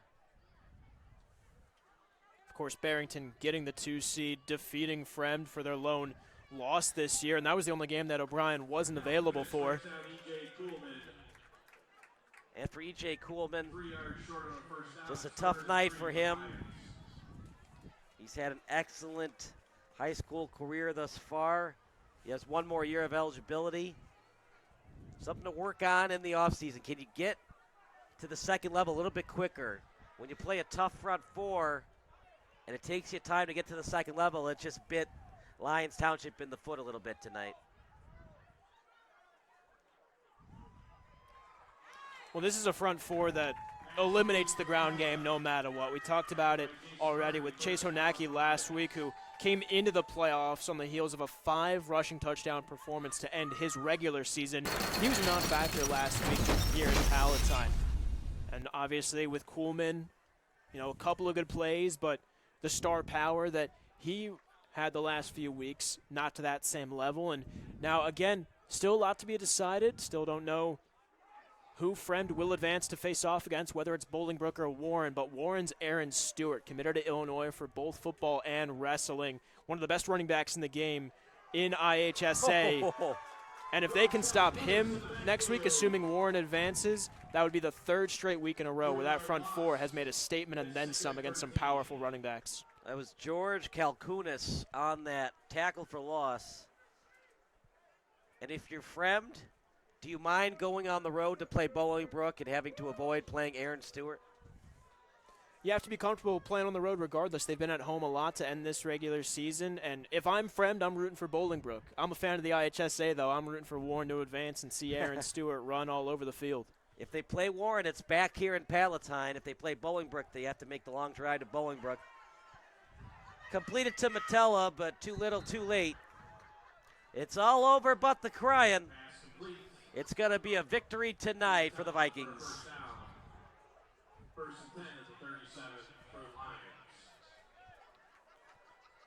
And at the last second, it's gotten a little colder here in Palatine. It was like 60 degrees for most of the evening. Gotta love Illinois weather, right? Ups and downs. Well, it was a fun one until it wasn't. It was 31-14. Things were getting slightly interesting. Slide him with it. Delivers an absolute bullet as he got it to Rusk. D'Ambrosio with a huge hit on Slidham.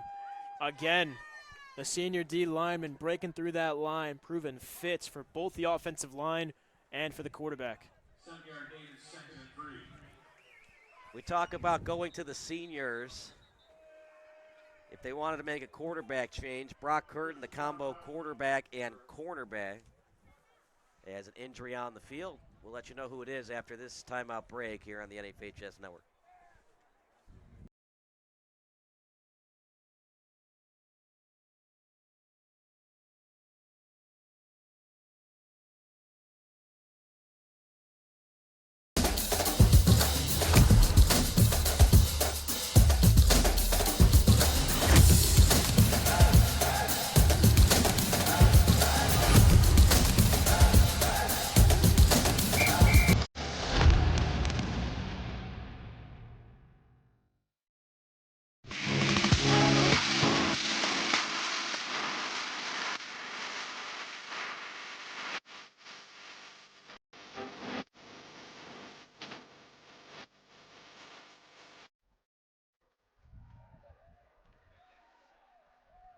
The injured Viking on the play was 35. That's Leah Kalansis.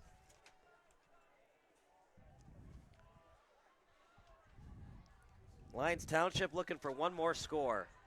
Slidham gets to the edge. On the run, perfect throw. Inside the 20. As that'll stop the clock briefly at 43 seconds.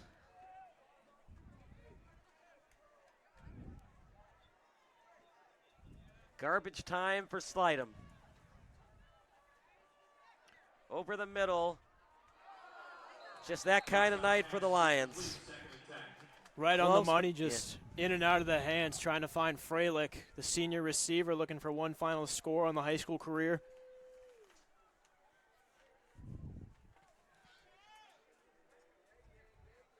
A statement victory for Fremd. It was 31-14 until it wasn't.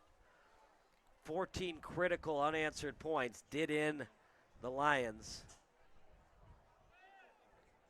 They just couldn't take advantage of their opportunities. The missed field goal, the penalties, the interceptions. Wasn't crisp by any stretch of the imagination tonight for the Lions. Over the middle, complete. Look at that tackle. Coleman tackled into the end zone. Touchdown, Lions. And he's the reason they've gotten this far in the postseason. E.J. Coleman, I like that he got the ball late in the game. Absolutely, and one final strike from Slidham before he focuses on baseball. Hey, there could be an injury to the starting quarterback at Cincinnati. You never know. Jameis Winston was a quarterback and a pitcher.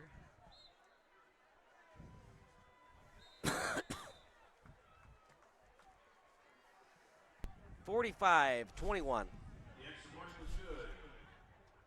24 seconds to go in the game. Fremd 45, Lyons 21. So now you need an onside kick, a Hail Mary, another onside kick, a Hail Mary, and then you're back in the game. It's just that simple. Probably just going to kick it straight, right? You're not going to do an onside kick with 21 seconds left. Or just what the heck? What the heck? 23.9 left on the clock. Do something fun for the seniors.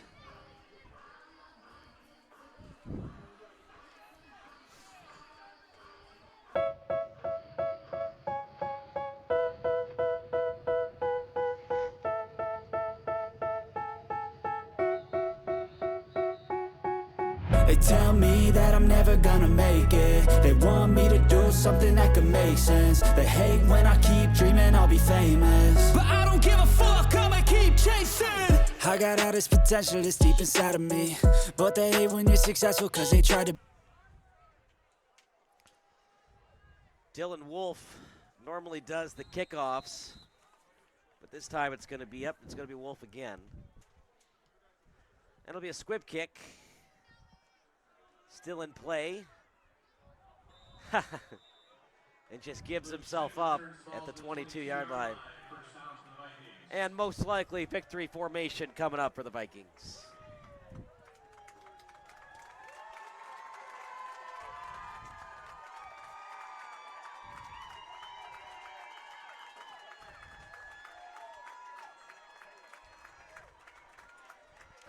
Don't go anywhere. The post-game show brought to you by the NFHS Network coming up next. Sam, real quickly, who were our 3 stars of the game brought to you by NFHS?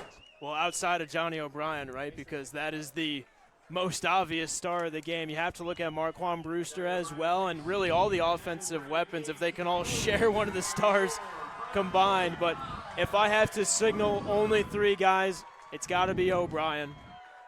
Johnny O'Brien, I should say. Marquand Brewster on both sides of the ball. And then how about Anthony D'Ambrosio? Yeah. On the defensive line, really the anchor of that front 4, just took away the ground game for Lyons Township and got through the line and had a couple of sacks as well. That does it for our broadcast, at least the in-game broadcast. Post-game show coming up next. And for Stephen Taylor, Zachary Stolpa, Samuel Colbert, Tommy Gilbert, I'm Kyle Smith. 45-21 is your final score. And the post-game show brought to you by the NFHS Network coming up next.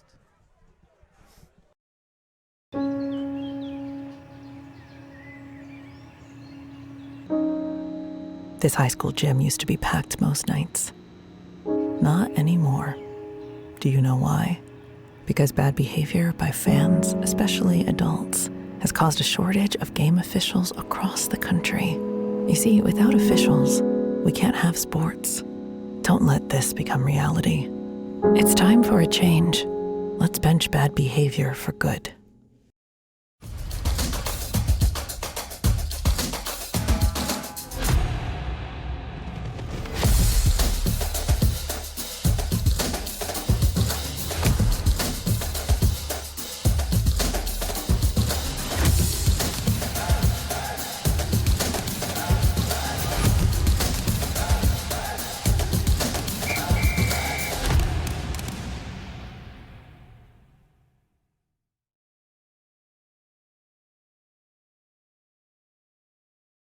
One second from half court. Jumping for joy. First ever. A 2-on-1. Oh! Did he bring it in? He did! It is caught!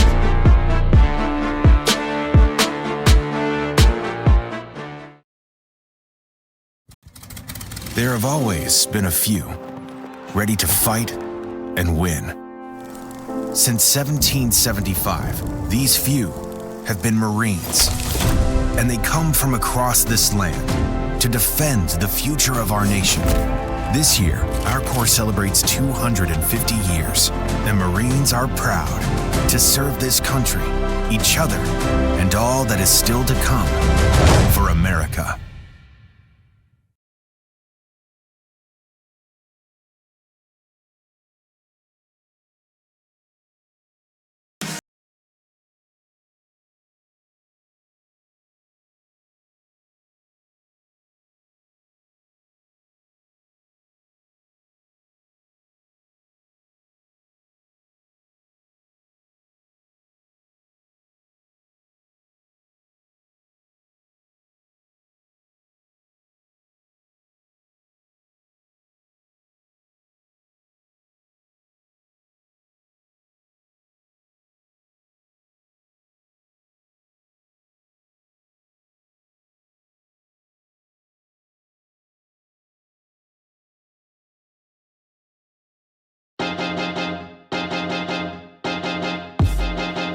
High school sports fans, relive your favorite moments. Just click the shopping cart below the video player to get your digital copy today.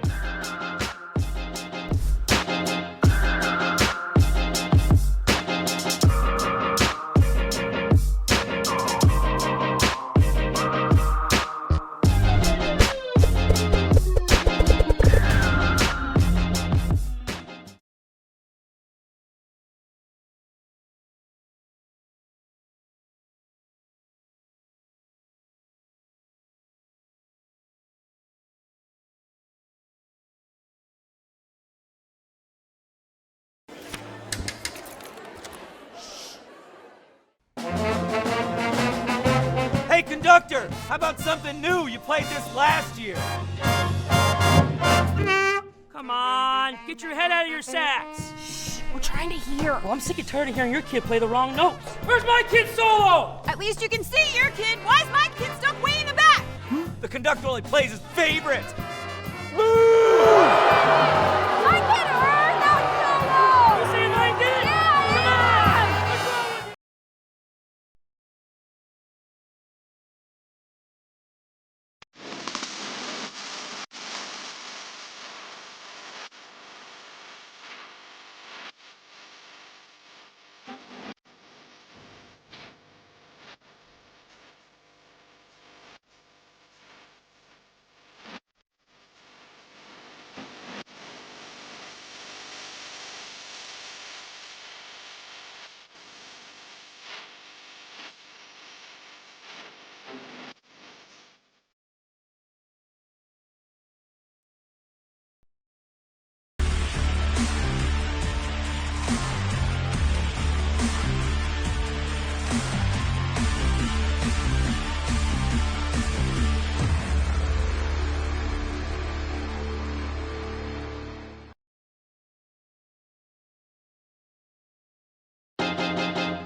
High school sports fans, relive your favorite moments. Just click the shopping cart below the video player to get your digital copy today.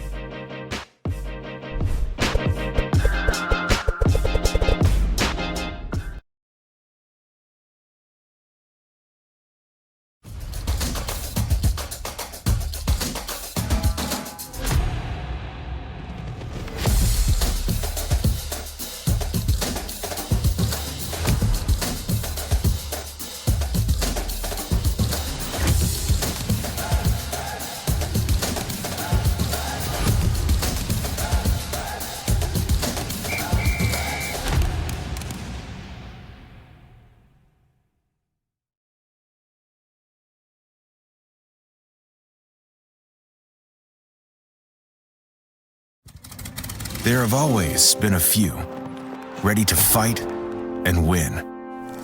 Since 1775, these few have been Marines, and they come from across this land to defend the future of our nation. This year, our Corps celebrates 250 years, and Marines are proud to serve this country, each other, and all that is still to come for America.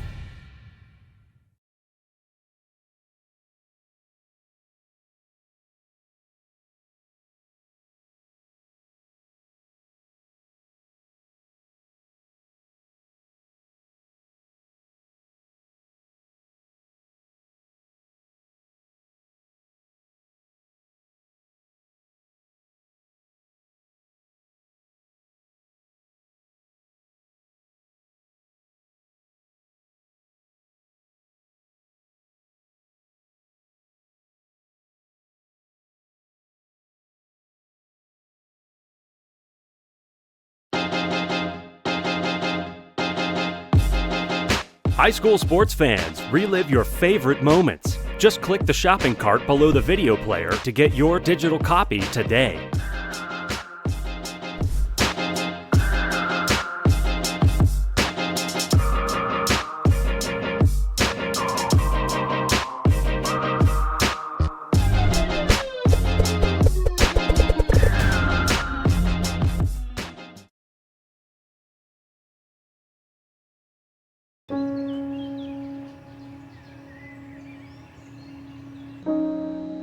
This high school gym used to be packed most nights. Not anymore. Do you know why? Because bad behavior by fans, especially adults, has caused a shortage of game officials across the country. You see, without officials, we can't have sports. Don't let this become reality. It's time for a change. Let's bench bad behavior for good.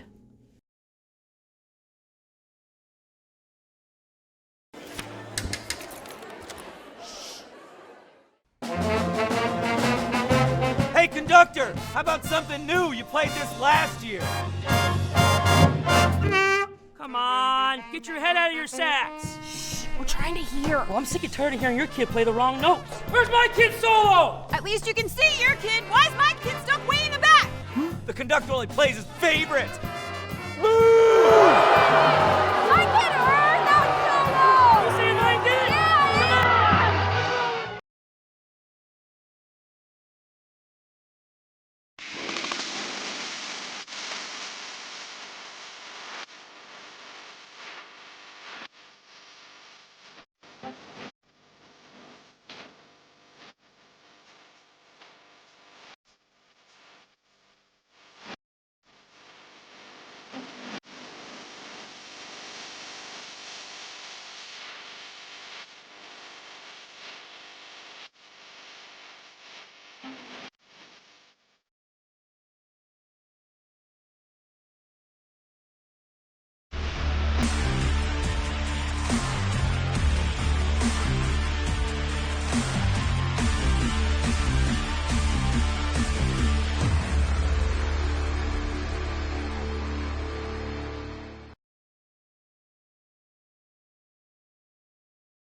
High school sports fans, relive your favorite moments. Just click the shopping cart below the video player to get your digital copy today.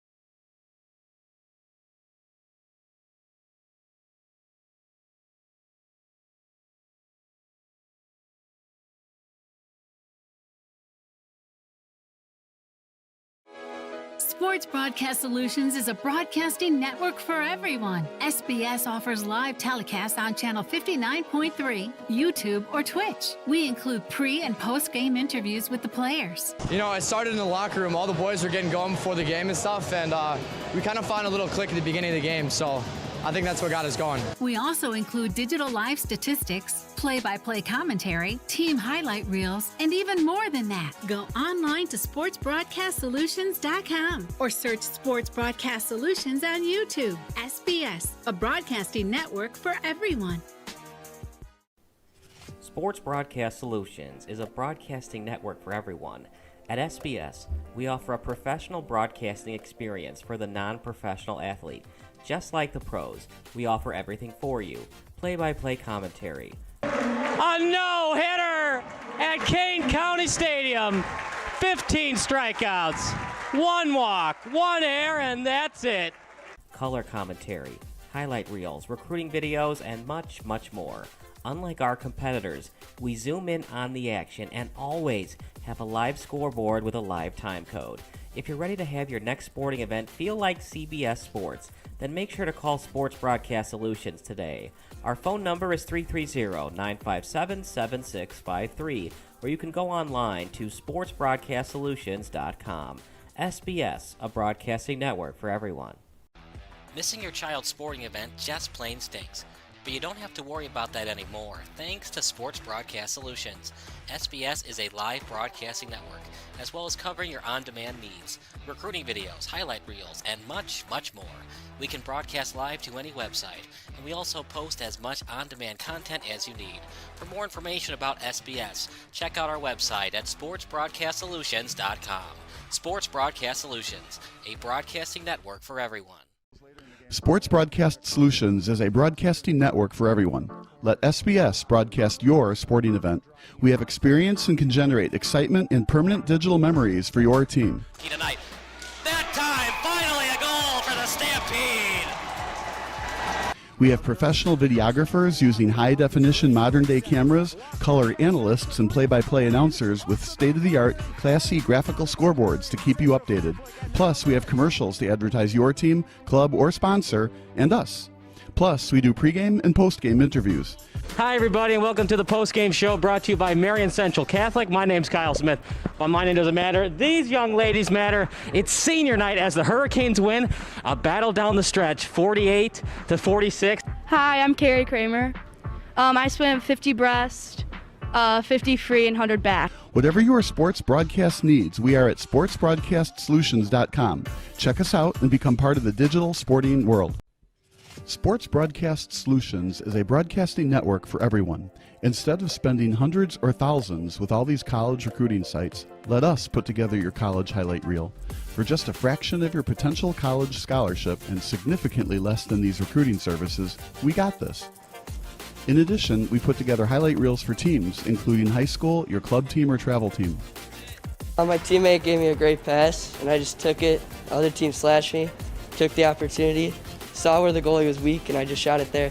Solon, O'Connor, and Marsh back on defense, and Marsh gets a blowout. We got a breakaway, a 2-on-0, a shot, and a goal! So 3-3, the power play was officially over. Whatever your sports broadcast needs, check us out at sportsbroadcastsolutions.com. Check us out and become part of the digital world. Sports Broadcast Solutions is a broadcasting network for everyone. For those of you who would like to broadcast or live stream your event, or maybe make a highlight tape, but would like a sponsor to fund the event, SBS has a myriad of ways to advertise your sponsor during our broadcasts. We have commercials. We have on-air reads by the announcers. Albatross Physical Therapy and Wellness specializes in pain-free. We have graphics, and we have watermarks. Finally, Sports Broadcast Solutions can create a commercial for you or your sponsor. Whatever your sports broadcast needs, we are at sportsbroadcastsolutions.com. Check us out and become part of the digital sporting world.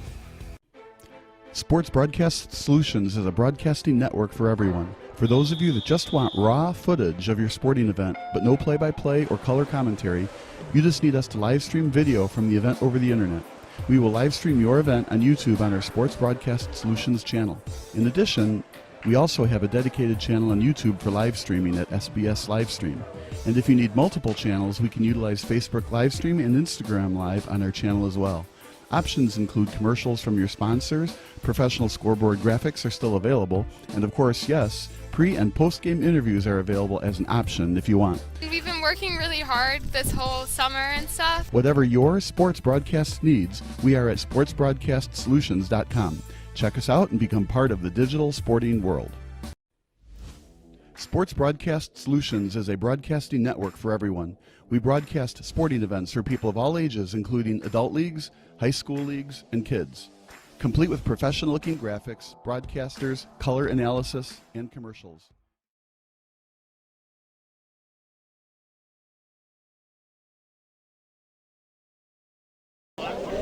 Welcome to the postgame show, brought to you by the NFHS Network and Sports Broadcast Solutions.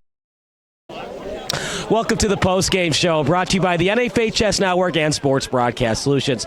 I'm Kyle Smith, along with the SBS Player of the Game, Marquand Brewster. 45-21 win over Lyons Township. They're going on to the quarterfinals. One touchdown reception for all of your teammates, including yourself. Johnny O'Brien, your quarterback, is able to spread the wealth. It was great tonight, just spreading the wealth and just throwing the ball out tonight. You know, going in the game, we really focused on throwing the ball in practice all week, so that's what we came out and did. That's all. Did you guys think it was possible to blow out the Lions? It became 28-0, and then final score 45-21. We didn't know for sure if it was possible about blowing them out, but we know they were a good team, so it was going to be a tough game for sure, and it was going to be a back-and-forth game, but it worked in our favor, and it came out. That's perfect. It's good. Were you a little bit nervous when Johnny had that fumble early on in the first quarter, and what did he say on the sideline? Did he talk to you at all after that turnover? Oh, it's really for us, it's a next play mentality, so after that fumble, it was right next play, right up, so get the offense going, get right back and scoring the ball. What else can you say about your front four? Sliden pretty much had no time in that pocket, especially in the fourth quarter. The front four getting no time. They were phenomenal in the fourth quarter, getting the quarterback. That's what we talked about at half, getting the quarterback and DBs locking up. So that's what we did. That was good. Were you prepared for those field goal attempts of 80-plus yards? 80-plus yards. Field goals. We actually prepared for that this week. It was punt formation. They got a good kicker, so we prepared for that throughout the week. We're ready for that. So you almost had it. You almost had that return on the missed field goal. Did you work on that in practice? How frustrated were you knowing that you slipped a little bit, almost had a chance to break one for a touchdown? I seen a little hole right there, so I was a little frustrated and didn't get it all the way, but I got some positive yards out of the play, set my team up, so that was good. 2 wins down, possibly 3 more to go. Is it the 24-hour mentality, celebrate tonight and then back to the game film tomorrow? You know it, 24-hour mentality, on to the next up. That's all we look forward to, quarterfinals. Doesn't matter if it's Warren or Bolingbrook? Doesn't matter. Whoever wants, they can get it. That's Marquand Brewster. That does it for our post-game show. For Tommy Gilbert, for Stephen Taylor, for Sam Corbin, Zachary Stolpa, I'm Kyle Smith, and we'll see you next time on Sports Broadcast Solutions.